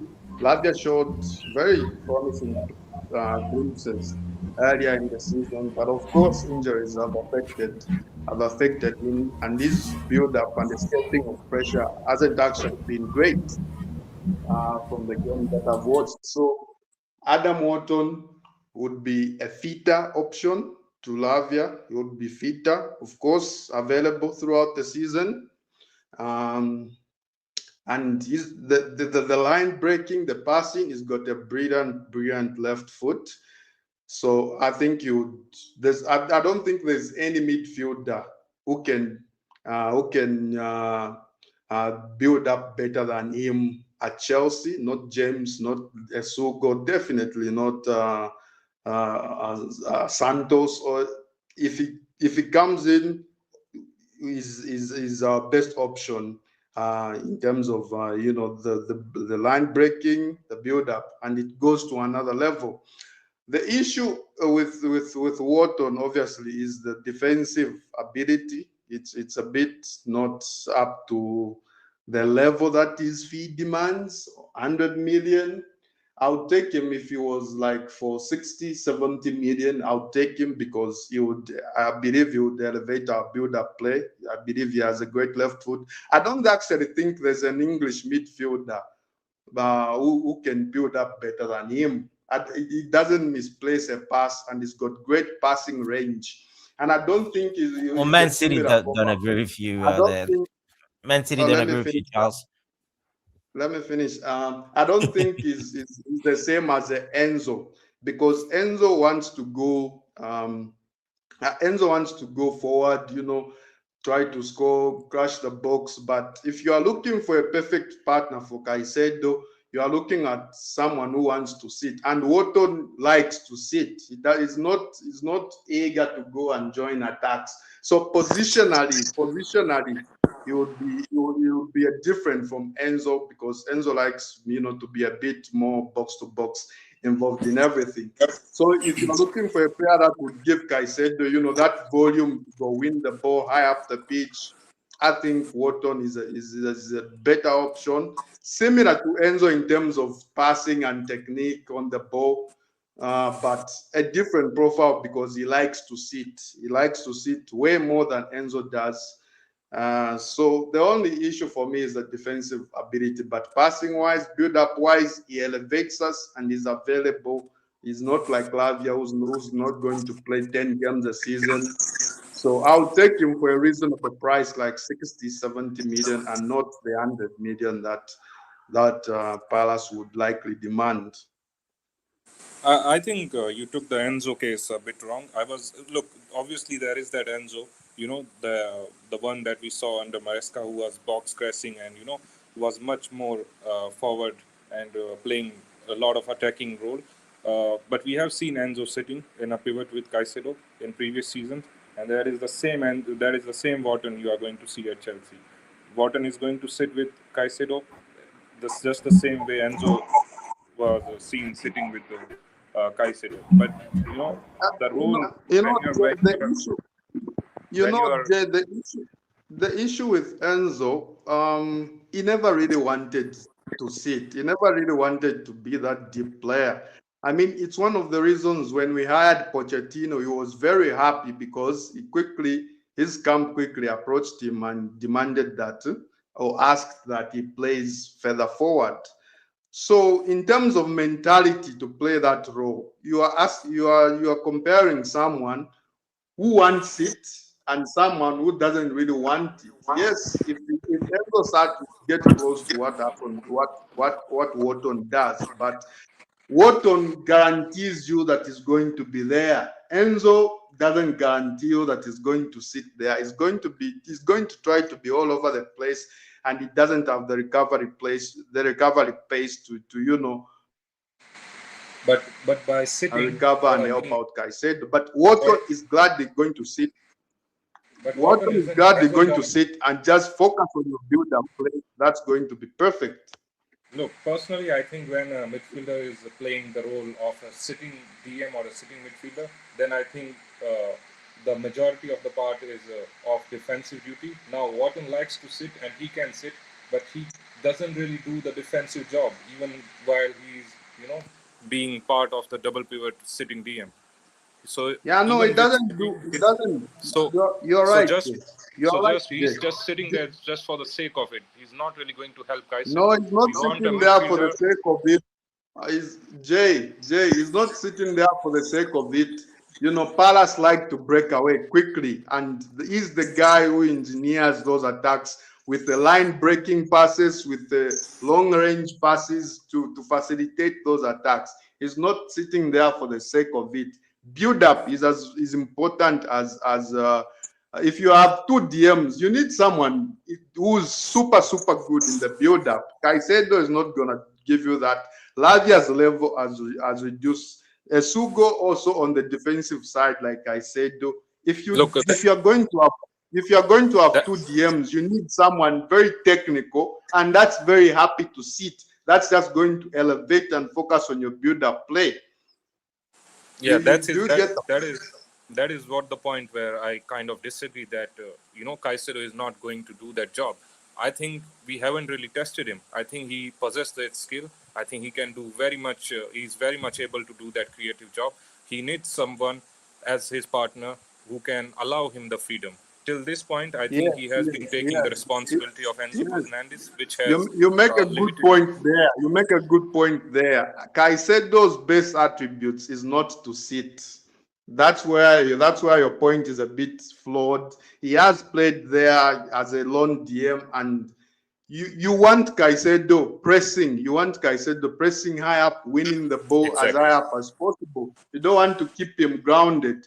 And if you want to balance it, you want to put a guy next to him that's going to sit and is happy to do it and is just focusing on the build-up, but also help out defensively. And defensively is where Wharton lacks, but the build-up would be levels higher than what the Santoses, the Esugos, the Jameses can provide. So that's it. That's the key area for me. I would consider it because looking at Alonso, he played with Xhaka, who's not the fastest, but his quality on the ball and his defensively is a little better than Wharton. But if Alonso wants someone for the build-up, I think Wharton is good for the build-up. If he really wants, he can do a lot better than Wharton in the build-up.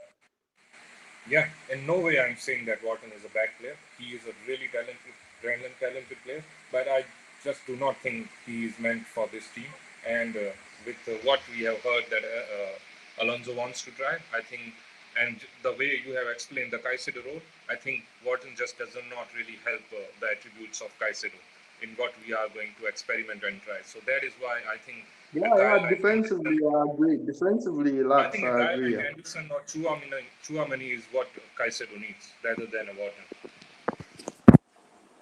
Yeah, not just defensively, but I think you need. I would rather spend that money and get a proper, a DM that can, like a Rodri, tall, physical, that can pass the ball and control that area, and then you can let Caicedo obviously roam, which he does anyway, because he does roam a little bit in that defensive area because he likes to press and close down passing lanes, etc. So yeah, I would go for more, and you don't need to spend 100 million for a player like that, to be honest. So I would look for someone like that because we don't have that profile. We don't have a big guy there that can be aerially dominant as well, that can win the those duels, and just that presence there as well. That will help Caicedo a lot as well, frees him up even more. So I would prefer that, and I think Alonso would, because we've seen that in his players that he has. Usually has one of those. So I expect us to probably look for a player like that, someone that's a bit more physical as well, taller and physical, both, and the passing range, of course, having that passing range, sitting, but has that has that height that can win aerial duels as well. Yeah, has the defensive abilities to win the aerial duels, to win the duels. Someone more defensive, like a Declan Rice, someone like that can win. Give you 100%, win a lot of those defensive duels, everything in the air, but can pass the ball really well as well. So we need more someone like that, in my opinion. Spending over 100 million for a player that just sits and does, to me, I don't think that's worth it, to be honest. I think there's a lot of players that can do that for much cheaper than that. He's obviously got that English tax as well, which makes him, very expensive as well. So it is what it is, but I wouldn't pay that much for a player like that. Even Anderson, And that's what I was saying earlier. Man City are choosing, they want that, but they're going for an Elliot Anderson. But even him, he's a sitting player that passes the ball left, right, and back most of the time, and just wins the ball in that area. But that's all he does. I mean, to pay there's a lot Anderson of is players more out there that can do that. defensively sound than they. I think Anderson is a bit better defensively as compared to Watson. He is He better can, defensively, but I'm just saying he for can win some 120 duels. million pounds, like he doesn't do anything. He doesn't contribute really to winning or anything much. You saw where they finished this season, Nottingham Forest, nearly Yeah, relegated. So that's a lot of money to play for a player like that, in my opinion. That just gives you yeah, one. yeah, He's yeah. one dimensional. He's a very one dimensional player, in my opinion. Yeah, yeah, the price is ridiculous. Even for Watson, like I said, I wouldn't do 100. I'll take something between 50, 60, and 70 max, and that is with add-ons. If you are reaching 70, it's with add-ons. But Yeah. for 50, 60, I'll take him. I'll take him. So, I think the reason for this price and the desire for Manchester City for Anderson, I think it comes down to the style that Premier League uses. I think the type of midfielder that Anderson is, we have seen that with Rodri as well. Rodri obviously being much better in other parts of the game, but I think these are the type of midfielders that the Premier League values a lot because the defensive part, that solidity in the defensive line is something really crucial. And City has that luxury where they need a player who can just do that one job, and the other players will, handle the business in the other side of the pitch. So that is why I think they are so much willing and eager to get him because I think he just offers them a lot as a team, and that lot is just their defensive duty because the other players, the other team has the luxury to do everything else. So that is He's not why I even. think. If he was a Rodri size, etc., he's not. He's small. Elliot Anderson is not big. He's not that strong either. He's quite small. He's 5'10", I think. I Yeah, think. but if you ask me, I would take he, it. he's smaller, but he's stronger. He's strong in the duels and he's better. I think he's better. Where Rodri is right now, Anderson is better defensively. So yeah, I think He's that also plays aggressive, a not part. strong. I wouldn't say strong. He's aggressive, but that's it. I mean, but they haven't had that type of midfielder. They play with Rodri's not an aggressive midfielder. He's takes his time as looks, scans the field, does everything. The last midfielder they signed, what's his name? The guy that hasn't even played. He's been on the bench and out loan, and they spent so much money on him as well. What's his name? He was an England Philip, international for 1 year as well. Phillips. Yeah, exactly. They signed him for 60 million, and he came in exactly like that. Hasn't played at all. Where is he? So that's just a weird one for me. Them paying that much money for a guy like Anderson, that's basically a Calvin Phillips. Nah, I think that's Better, not fair. better I than think it's Calvin Phillips. much better than Calvin Phillips. A little Calvin Phillips better was a than starting Calvin for Phillips. England as the defensive midfielder at that time. Yeah, he was under Southgate, but I think Anderson is better in his passing and better defensive. I What have think we he's seen from better. Anderson? What have we seen from Anderson? Where has he played? Forest were nearly been relegated. Yeah. But he's played. For you to get noticed in a relegation struggling team like that, you have to be doing your role and you have to be doing it good. Anderson may be smaller, but he's very strong defensively. He wins duels, and he doesn't only rely on his passing to break lines. He also escapes pressure with a dribble. With the occasional dribble or two, he can dribble from deep areas a bit. I'm not saying it's his He forte. doesn't. He doesn't leave that So area. He's in the circle always. Yeah. yeah. So he's pretty solid. He's pretty solid, Dante. I don't think he's Phillips level. To me, he's like a $30 million player at most, 40 million at most. The price, the market is ridiculous, but I see why City would want him. Rodri's physicality, that defensive dominance that he doesn't have it. But Anderson is going to be there for the goals, competing. He's strong. He's going to win them. He has got the passing range to break lines. Uh, you know, the passing range to pass. You saw England's first goal. Is it second goal? Yeah. It was Yeah, a he was. line breaker that went to the side. A very good line breaker. So he is decent at passing, very good passing, breaks lines, and also offers that defensive security that's better than what someone like a Wharton would. Yeah, And but yeah, looking at the can you higher see him levels playing at alone in that Rod, role? huh? Can you see him playing alone? Man City only plays with one there. One, he has to be They are going alone. to go under Maresca. They are not going to go with one. They are going to go with another.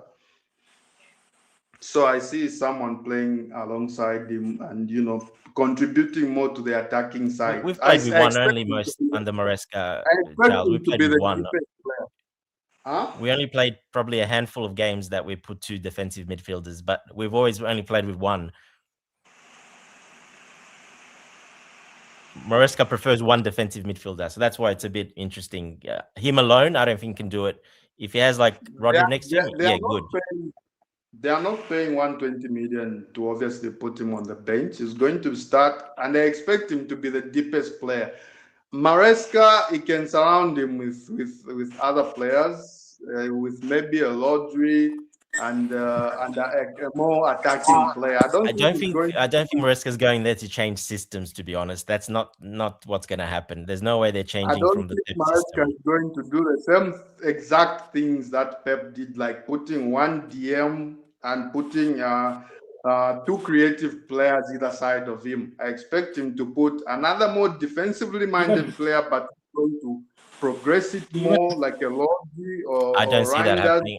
I think that's why he's there. That's one of the reasons he's there. He's going to continue basically what Pep even did. in Dante, even I if don't it's see him playing a lot. one I don't. defensive player on paper, I still think that the inverted fullback thing is going to help and contribute and help him as the dual partner. I do not think that it can look like a single six on paper, but I think Maresca is Mhm. definitely going to use that inverted fullback. Yeah. That's a good point. That's a I good don't point, know. Jay. I'm not sure if they'll. I think he's there. I That's the see reason he's fullback. there. He's going to continue what Pep did to try to keep being successful. And what was successful, I don't see him changing Don't you that. To think? be honest, I Don't you think think that's the one of the interest? major reasons he's there as well. Don't you think the interest in Cucurella and somewhat in Gusto was an indication that he is going to is going to use or or is in a need to in need I for a don't full. know any interest in Cucurella. I haven't seen any credible journalists say that they were interested in Cucurella. It was for a while, and I think the only reason was that he wants a fullback that is going to help him, in that inverted role. I don't know. Yeah, Yeah, I don't see him changing it. I don't see him doing stuff that Pep wasn't doing because I think he's there for that. He's a system guy. That played the same system exactly, pretty much. But when Maresca came, he obviously inverted because he had Cucurella. But I don't see him doing that like that exactly. Man City, he's going to do what Pep did exactly because I think that's the structure there, and that's why he's there. That's why they wanted him because they're going to continue what it was successful, obviously. I think you make a good point, Jay. And I would see a fullback, one of the fullbacks, get stepping into midfield a lot to just help with the defensive part and also progressing the That'll ball. I completely think it's that'll happening. completely change the But system, and that Man City won't be anywhere as good if they do that. If he does that, who remains to be seen. But I see it happening. I think Maresca likes a midfielder, a fullback, getting into midfield and just helping out with he the does. Yeah, he progressing of the does. ball. It does. He So does. I But could see it happening. I could see it happening. I don't think it's just going to be Anderson and Anderson alone. I think you get help. And I don't think he's going to put two creative players the way Guardiola used to do, like Guardiola, like Silva and Foden, either side of a DM. I think there's going to be a more defensively player, if not a fullback, like Jay has Yeah. said, there's going to be a more defensively player alongside him. And I think for a single player to get exposed in that City team, I think the chances are quite slim. I think the discipline and the style that they play for years they have been under Guardiola. I think they help each other a lot. So for a player to get exposed there, I think the chances are quite slim. So he is going to get help from almost all the players. Obviously, the system is going to determine a lot, But yeah, I think he's going to get a lot of help from the other players because that's what their system is. They are disciplined, and that is why they are where they are in the last 10 years.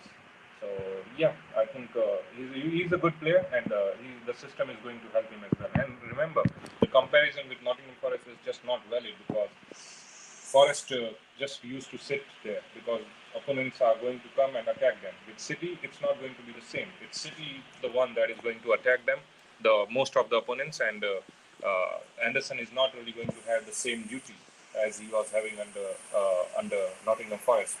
So I think the change in approach, the change in team is also going to help him a lot, and the chance of him getting exposed is quite slim. But anyways, I think he's a one thing we all can agree is that he's massively overpriced. That is not the fair price for him at all.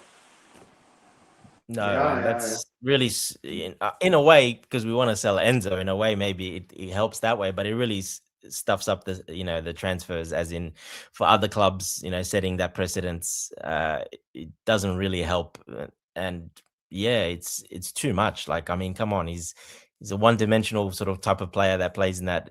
Those players should not be that much. Okay, if he was a striker banging in goals, or a winger, or attacking midfielder assisting a lot, or yeah, but I mean, paying for those, overpaying so much. Man City are still overpaying for players really bad. I mean, look at the young ones they bought as well. They way overpaid for those as well. Yeah. What's his name? Marmoush. How much they pay for him? 80 million, 75 million, and he's on the bench now.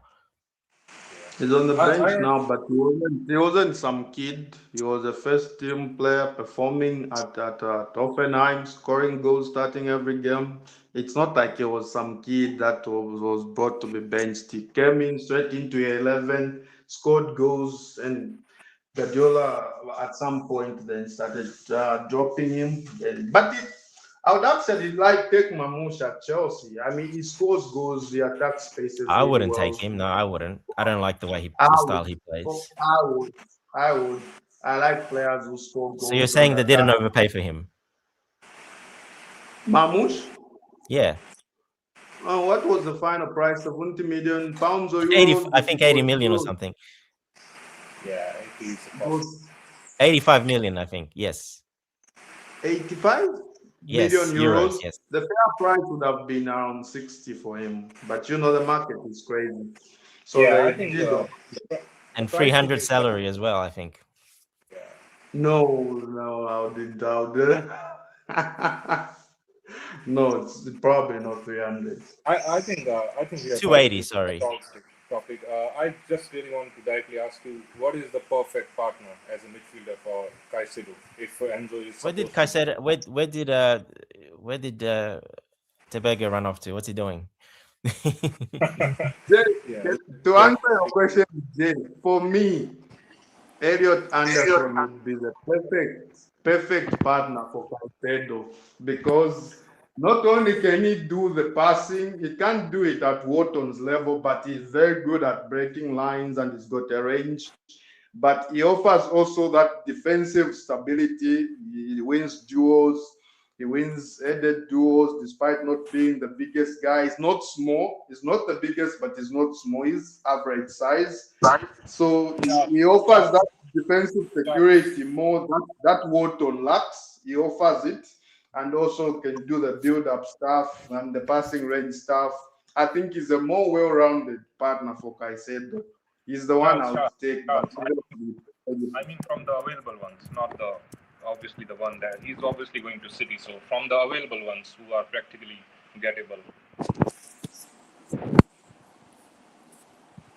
Yeah, by the way, okay. Charles, Mamush is on £295 per week. You've checked. Yes, I've checked. Yes. From which source? That's his salary. Go and look at yourself if you need to. But I'm telling you, because I remember they paid. I thought he paid 300, but it's 295. Yeah, that's how City operate actually. I'm not very surprised. They pay high wages for first team staff that they think they are going to come in straight and make an impact.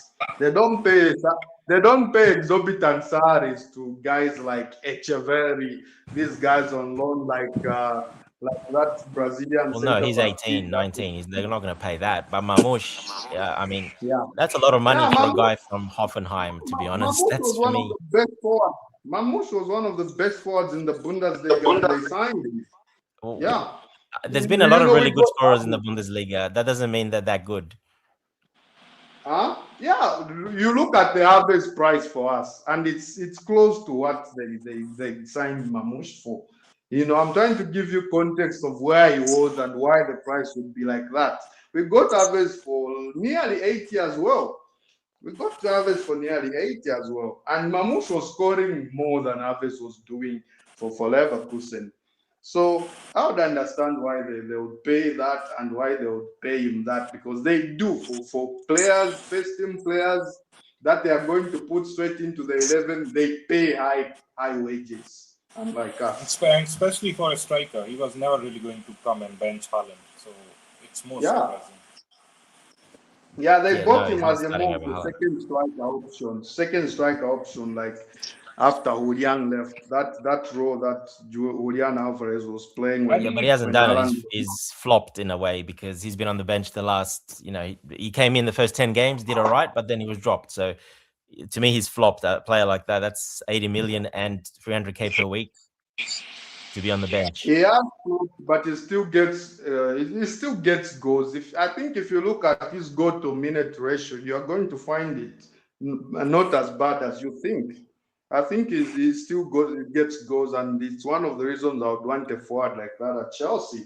We are lacking that goal scoring in the final third, and it's one of the reasons I would consider him. He still scores goals. He still scores a bunch of goals when he comes on. Sometimes when he starts, No, he hasn't been good. He's been dropped for a reason. But my point anyway wasn't that. My point was that Man City paying these players and then paying him those salaries doesn't do good for everyone else. It's way too much for a player like that.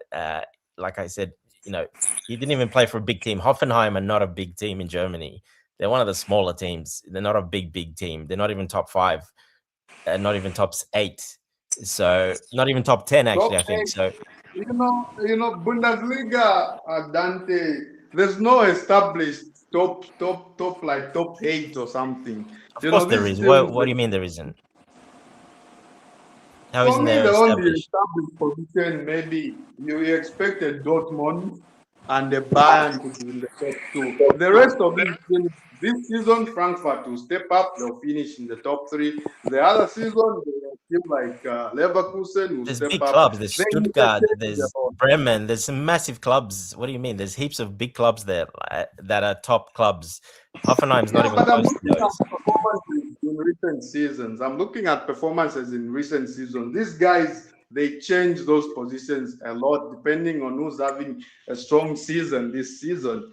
It's not set in stone. Well, that you can, yes, you can talk about that in any country. Even in England, you can talk about that because that's been happening for a while now. New teams, but I'm saying he's not from one of the traditional big clubs. Yeah, so you would understand why a player, if a club has this good season, they are close to 4th, 5th, 6th, and one of their players is bagging 20 goals. You'd understand why that player would go for 60, 70 million. No, I don't understand why that player would go. 20 goals in the Bundesliga is not like in any other league. It's not that much. Scoring. We bought guys scoring around that. We bought average. Let's not look at our neighbors when we did the same thing. I think it's the price. And Bundesliga clubs, they overrate their players, they overrate the fees. You look at what Leipzig are demanding for Diomande, all these guys, it's just what they charge. And I do actually agree with you that the prices, especially if they end up paying what they want to pay for Anderson, it's not good for other clubs. I do very much agree with that. But Bundesliga clubs are always going to overprice their players. If I'm not wrong, Ekitike came from the same club, and I think both Mermus and Ekitike. No, he didn't. He didn't come from Hoffenheim. Sure, because I've seen some clips where they are playing. No, he wasn't at Hoffenheim. Oh, Mamouche, Frankfurt? He was Frankfurt. Yeah, it was Frankfurt, actually. Frankfurt is a big club. Very big club. Yeah, Mercedes-Benz sponsored them. Yeah, they're a big club. yeah. That's the financial capital. Yeah, no, Overall, they got a lot of money. overall, I think he's a good Yeah, player. so you would I would want understand why he went for that price. But yeah, that price and that salary, that's just stupid. That's really the profile, Dante. I think he's more like a second striker, a very specific system player like Nkunku. You just can't really, play them anywhere. They are very specific to their position.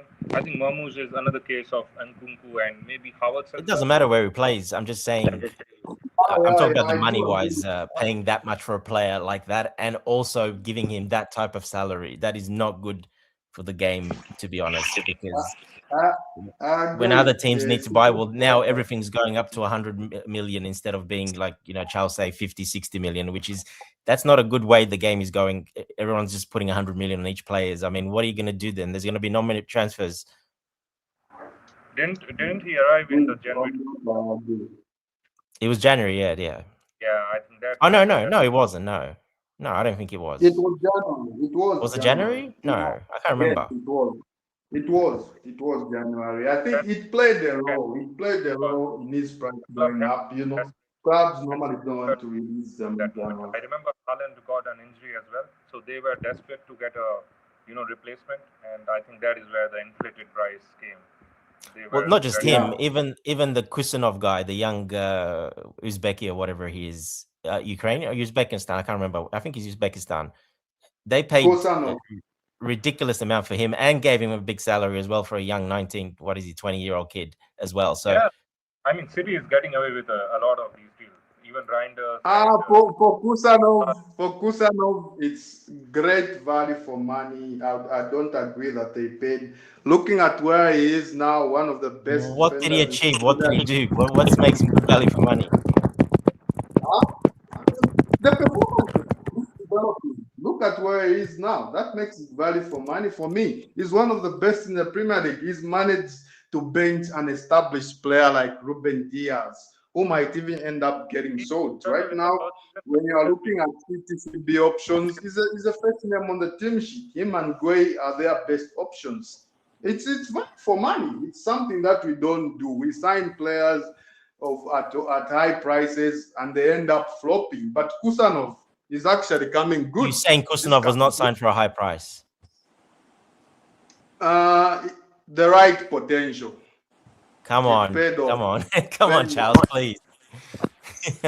Where he is now, how much is he compared to what he was signed for? It's very different. It's very different.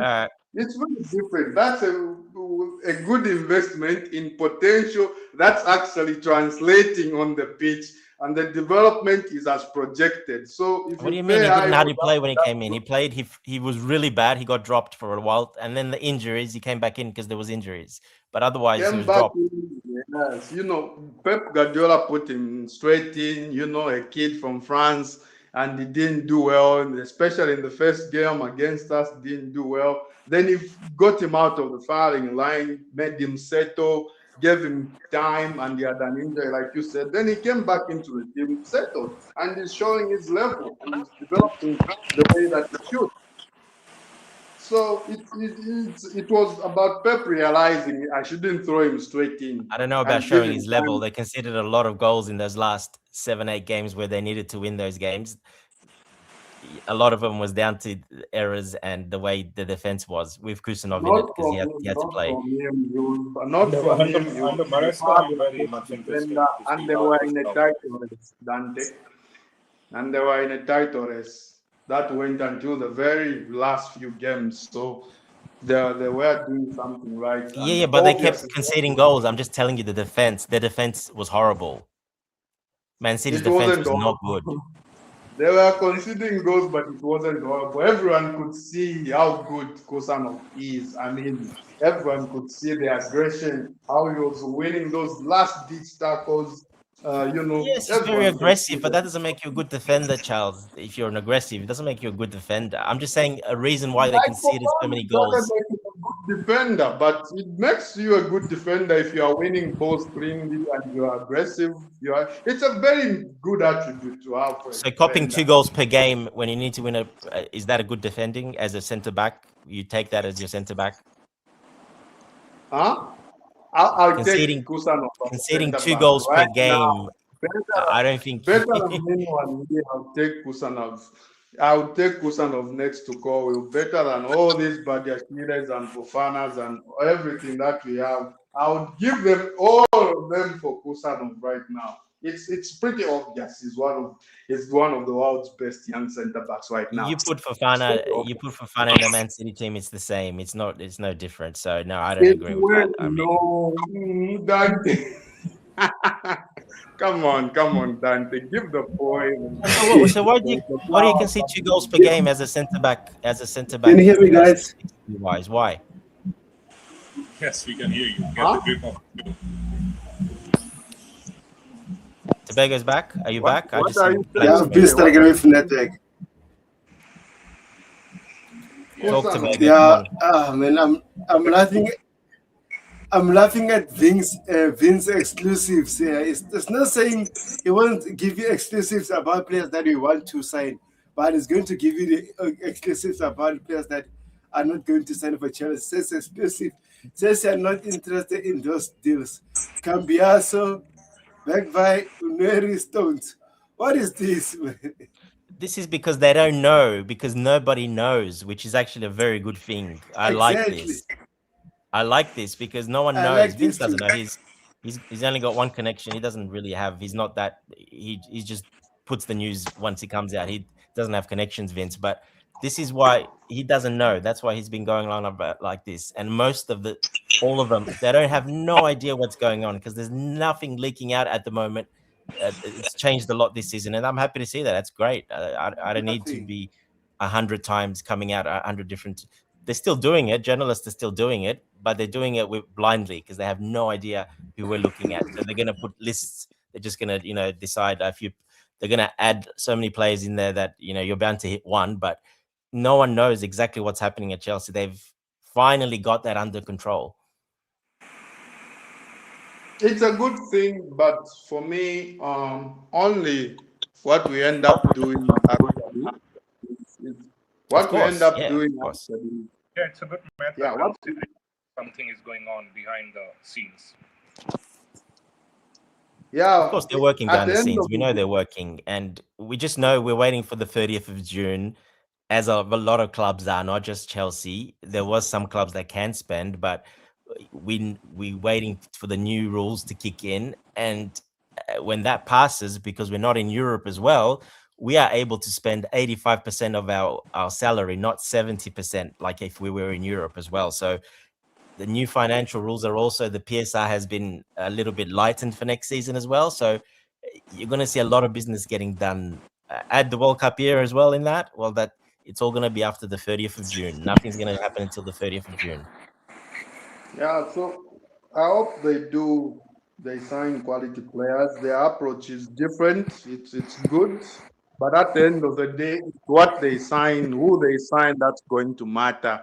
I mean, you can do something in silent and it's still rubbish. So for me, the approach is, wow, it is good. It's not a guarantee, and we'll have to wait and see the signings that come in. Hopefully, they'll be good. Hopefully, we'll strengthen the squad. If we are losing Enzo and Cucurella, if we are losing them, two world-class players, we'll need to really strengthen the squad. We need about 5 at least. So for me, we'll see what I'm not too worried about big names. I want system players. I want system players that fit the system, that fit what Alonso does. I don't care about shiny toys, big names. Neither am I, Dante. I'm not even worried about Premier League experience or other players. I want what Alonso wants for his system. I want Alonso to identify some players and the club to work on them, players that he feel will work for his system. That's what matters.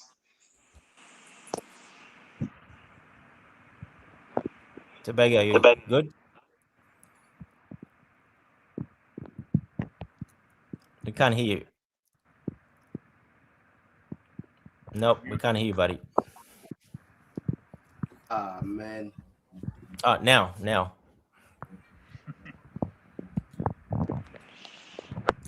All these You system can hear me issues.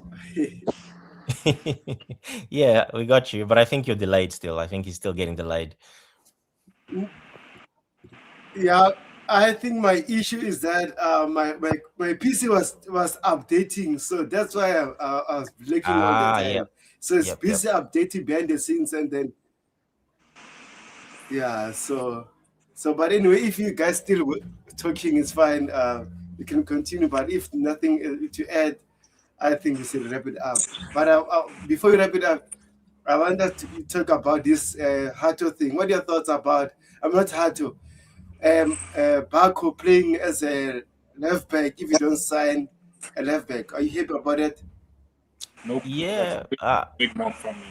Yeah, go on, Dante. Sorry. Yeah. I like Barco, and I think he'll do. If you guys watched him play for Argentina when he played in that position, so he looked very good. Of course, he played that at Strasbourg when he first came in. He played that left wing back role quite a lot, and then left back a bit, and then changed to central midfield as well. So he's very versatile, Barco, and I like his tenacity, his passing. He was rated the most through passes in Europe for his age bracket. I think for under 23s, not just his age bracket, but under 23s, everyone. He was number one in Europe for through balls, etc. As in, setting up plays and putting balls through to the strikers and wingers, etc., and the wing backs. So he's one that might surprise a lot of people. I think Barco, he could come in and maybe be one of those important players in the system because he's versatile. You can chuck him in that central midfield area. He can put him left wing back. So yeah, I wouldn't be surprised. We'll see Barco quite a lot. With Hato, we saw Hato what he can do already. He's to me he's not gonna really suit that left wing back as much. I think if you have to play, maybe if you have injuries or whatever, you can probably play him there. But I don't see him playing that much. I see him more playing that maybe left centre back role more than anything in a back three. Uh, I really don't see him playing that left wing back role, to be honest, as in a guaranteed starter. Every week left wing back. No, I don't see him as that. Um, he's got the speed, he's got that, but I think just going forward from Alonso's system, you need to be more of a forward-minded wing back, not a defensive. He's a very defensive orientated as well, just like Cucurella was, even more orientated, obviously Cucurella than him. But yeah, I think Barco will surprise quite a lot. Don't be surprised if could even depends who we sign in that left wing back role. If we don't be surprised he's that left wing back because I think he'll do a really good job there. He's got the speed, he's got the defensive, he's got the passing and the vision, he's got everything, Barco. So he could be a surprise packet for next season. Look, I think. Okay, go ahead, bro. Barco is a good player. I think he's talented, and I think he's going to add a lot and offer something different to our midfield. And I'm happy with the addition that he's going to provide to our midfield. But I'm just not sold on the idea that he's capable or going to do a good job for us at that left back or left wing back position. I think he's just not built. Hato or Barco? Sorry, Jay, I couldn't. Barco. Barco. Oh, he doesn't play left back, so left centre back. He's not going to play there. No. Yeah, even left wing back. Let's say only left wing back. Yeah, that's where he played for Argentina. Yeah. I don't know. I haven't really seen it, and I don't know. I'm not really aware the last time he played. Successively in that position, and yeah, really I think because a lot of people haven't watched Strasbourg. Me and Tobago watched Strasbourg pretty much from the start when he came across. He played more that position, the left back, left wing back. That's where he played. Only last year he was moved into the central midfield. So we've seen him play that position, and he does it. But even if he has played in that position, I think his physical limitations and the transfer from French League to the Premier League, which demands a lot of physicality, I just do not see that he's going to succeed outside, on the left side. Well, as a wing back, you don't need physicality. That's not a place. You need to be fast, and you need to be, fullbacks. The other fullbacks are really going to pocket him. physicality is an element that you are not really going to eliminate from any position on the pitch when you are playing in the Premier League. I don't That think is you've seen him something play, that's Jay. Have you required. seen him play? How physical he is for a little player? He's a I think in the firecracker. midfield, yes, He's a he's good. firecracker. He's very tough. I want to give the Jay, example of Frimpong. He was really good in Bundesliga under Alonso. He was, really dominating that role. He just came to the Premier League and he has been struggling. He's getting injuries. He's struggling with physicality, and that is a certified, No, Frimpong let is a stick compared to Barco. Frimpong is an attacking player. He's not a defensive player at all. He's more of an attacking player. He's a very different Look, player from these are Barco. all assumptions because I haven't really seen him play in that particular position, and his physicality just does not fills me with confidence that he's going to do a job that is really You're going to sounding help like us. Bobby now, Jay. You're sounding like Bobby. You want a 6'5" left wing I back? don't think that's a bad thing. For me, Barco is a very solid player. I've watched Strasbourg a lot in the last 2 or 3 years, since Bruco took charge. I think he's very, very comfortable, very capable of playing that left back role and that left wing back role. He has the tenacity, the recovery. He can recover. He can tackle. I think he's because of his size, he gets underrated for Yeah, his people doubt him ability. because of the size. Yeah. Yeah. I think, like you said, Captain Dante is going to surprise a lot of people. I think he's capable of playing that wing back role. He's capable. He breaks lines. He can cross. He's got a little bit of everything, and there's not. Obviously, we are going to talk about his height and all, but from those wide positions, it's not You don't need it needed as a much. left wing back. You don't need It's height. not needed much. So I agree with you on that one. I think Bakoko will be good. Anywhere he plays, he's versatile. He can play in midfield, left side, right side, and put those line breakers, those through balls in. That he did very, very well last season in that role, in that area. One of the best. Highest numbers in the league, actually. I don't think it was specifically just limited to under 23 players. It was in the whole league. He was one of the leading guys for through balls. So he performed extremely well, and his versatility is welcome. For us, we need options when maybe a wing back is not available. We need him there. He can play there. He can play in midfield. As for Hato, he's got the recovery place, but he's more defensive minded. But in attack, I think he can cross and keep it simple well enough. He can combine. So I don't think he's as much a bad option as you said. Obviously, he's more defensively orientated. He's got the athleticism. He's got the recovery pace. He's very solid.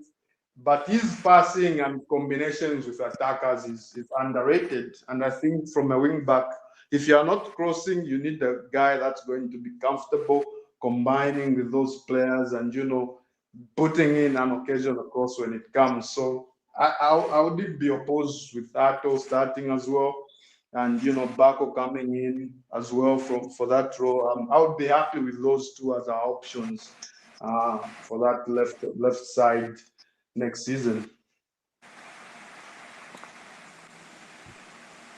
Hato, I do not think can play that wing back role at all. I do not see that he can really, Yeah, give I him those know prospects. Boo and Dante can't, but I think he can. I think he No, he can. He's can. got He the can athletic. fill in, but not week in, week out. I Yeah, don't for think. me, I think Yeah. it all depends on the. Especially Levi Cowell fit and starting at left center back. I see Ato starting as our left back or left wing back, depending on Alonso's system. I see him starting. I think he's going to be our main player. If we don't sign someone So, so like you, a Carreras so you, or Lewis or something, if we don't end up signing someone for that role, I think it's going to be Ato starting and Bato as an option. so you guys are willing to go into the next season with Baco as our left wing back and not really signing a proper left wing back. For me, I would I would honestly say spend the money elsewhere. I would spend the money on the top left winger. If we are looking for to sign one CB, I would spend the money on another top CB, make it two. I would be happy. I would be okay with going with Hato and Paco as our options for that role and spend the money because we need, I feel we need a lot of changes in a lot of areas. And I don't think Hato is half bad as an option starting there. Even in the As short term, first one as, or two seasons, yeah, as a first wing one back, or two seasons, because we are not going to change the squad in one summer. We are not going to sign everyone that we need in one summer. The squad will need multiple transfer windows for it to get to the level where we can be competing. So first season, I would definitely go with Ato. I know he's going to give me defensive solidity. I know it's going to give me recovery pace. I know it's going to combine with the wide attacker that's on that role. He might not be very attack minded, but it's comfortably going to combine, pass between the lines in that attacking role. So I would go with that and spend the money elsewhere. by deploying Hato on that position, I think you are just making that left wing back role redundant. I do not think he will offer the qualities that Alonso wants from his wing back. So I think it's a bit of a gamble. It's another risk. Um, Feels the like thing is, we don't really know, Jay. We don't really know if Alonso will even go with a wing back. If he goes for a more traditional left back in a back four, you can't do much better than Hato. So all these things remain to be yeah, seen. But left back is a perfect one. I would agree. yeah, But left wing yeah, back, yeah. I So have my so let's reservations. see. Yeah. Left back, yeah. But yeah, I agree with Jay. I wouldn't have him as a starting left wing back. I don't think he's that, and he's not. If you look at Alonso's previous players that play there, like I said, he likes more attacking wing backs because they're very much more involved in attacking more than actually defending. That's just the system because you've got three centre backs and you've got two sitting defensive midfielders screening. So those guys need to go forward and attack a lot. So they need to be offensive minded first, secondly defensive. So I think yeah, Barco would be more of that than Hato, but Hato can definitely fill in that position if needed. But I think we probably will sign another one. Uh, if we don't, I'm okay to go with just these two. And if we need to, if it means we need to buy a second, like two really good centre backs, then I would just leave these two. But if we've got the Yeah. money and whatever the space, then getting another proper attacking left wing back because even Barco, he's attacking as well, but he's half half. He's half defensive, half attacking. He's not fully more offensive like Alonso likes his guys to go forward, and they need to be very quick as well, and offensive minded basically. So um, they're basically your wingers. They're pretty much more of a winger than an actual left wing back. The mindset, the way they play. So yeah, time will tell, but. Um, like I said, I think Barco will surprise a lot. I think I could see him starting over Hato in that left wing back role, and Hato maybe being that left centre back if we don't sign any other one, of course. I don't see him starting over Heto as a left wing back. But yeah, He's much I more agree. capable. He's much more capable going forward, a lot more than Hato. Hato's, I know you said he's comfortable linking up and that, but no, he's not really because he's quite stiff in his play, the way he plays. He's quite hurried in the way he plays. It's not his natural game going forward. He hasn't got that. A bit like Gusto. Gusto, that's just not his natural game going forward. He's a very good right back, Gusto, but being a right wing back in that, it's not really his natural game. He can do it because he's got the running capacity.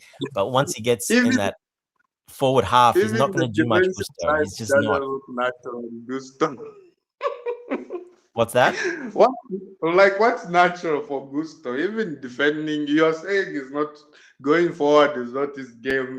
It's not like even defending is his game. No, it It's is. just not He's very versatile, and he gives you that running and that endurance and that covering multiple, closing down passing lanes.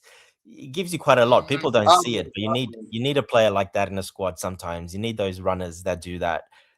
So yeah, it's not pretty, but offensively, he's got zero offensive, not zero, maybe 1% offensive IQ. He's just not. He can whip a ball across early. He can cross a ball from out wide, but that's it. There's nothing too much more. Once you get in that final third or in the box, he hasn't had a shot all season. He hasn't had a shot on goal or anything. Like he doesn't do or assist or anything like that. It's the rare one from a cross or like corner or something, which he's had one as well.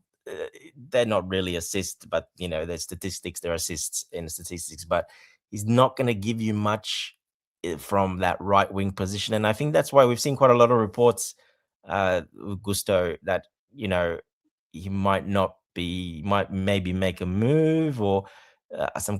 I wouldn't be surprised. I said that with on Chelsea perspective. I said he's one that I would keep an eye on because he's not really that type of wing back that Alonso as a backup wing back, yes, but not that type of wing back where he'll start him and you're my starting wing back. He's not that type to fit into that system, to be honest, that well. So he's an interesting one. And then the last few days, I've seen quite a lot of reports about him. Don't be surprised Javi might not quite fancy him because of that. And don't be surprised we move maybe for a right wing back more than a left wing back because of the two we just talked about. If you fancied him, Dante, I'll be filming. What's that? If he actually fancied him. I'm saying if Alonso actually fancied him, I would be filming. I don't expect him to fancy him. I don't. Yeah, so I can see us maybe going for a right wing back than a left wing back, probably more than a right wing back. Yeah. We were interested. We checked on that Palestra guy. Palestra. Yeah. He's a very good very young, but he's a very, very good young player. I think he won the defensive player of the season, in Italy. So, but he's not leaving Italy. He's an Italian full. He's not leaving Italy. That guy, I don't see him leaving Italy. Yeah. He's made it clear. I think he'll be joining Inter. We checked on guys him. like that when they've got that heritage he's got like parents, grandparents. They always stay in Italy because they'll even take a bit less to stay at a big Italian club because they love it there so much. They just don't really move a lot of them. I hate that obsession they have of staying in Italy. Man, Yeah. I hate. They have that loyalty. It's loyalty more than obsession, I think. It's loyalty. It's like a tradition loyal. They're very loyal. Yeah. I wish they could take more risks, move abroad, young like Palestra. He can join one of the biggest clubs in England. But I mean, why not go for it? Why are you settling for Inter? I mean, they are Inter's not a small club. They're a big club, but it's not. It's not. They are in the Champions League every season. Yeah. But Italian football. They're just comfortable with the lifestyle.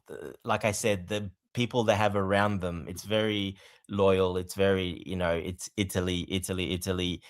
A lot of those players don't make the moves. A lot of them, look, Barella, Bastoni, all these. A lot of them. Yeah. They don't make the move. Only maybe when they're older, they might give it a go just because of the money. But most of the time, it doesn't work out too well. But they make the money and then they go back anyway. They always end up back every time. Yeah.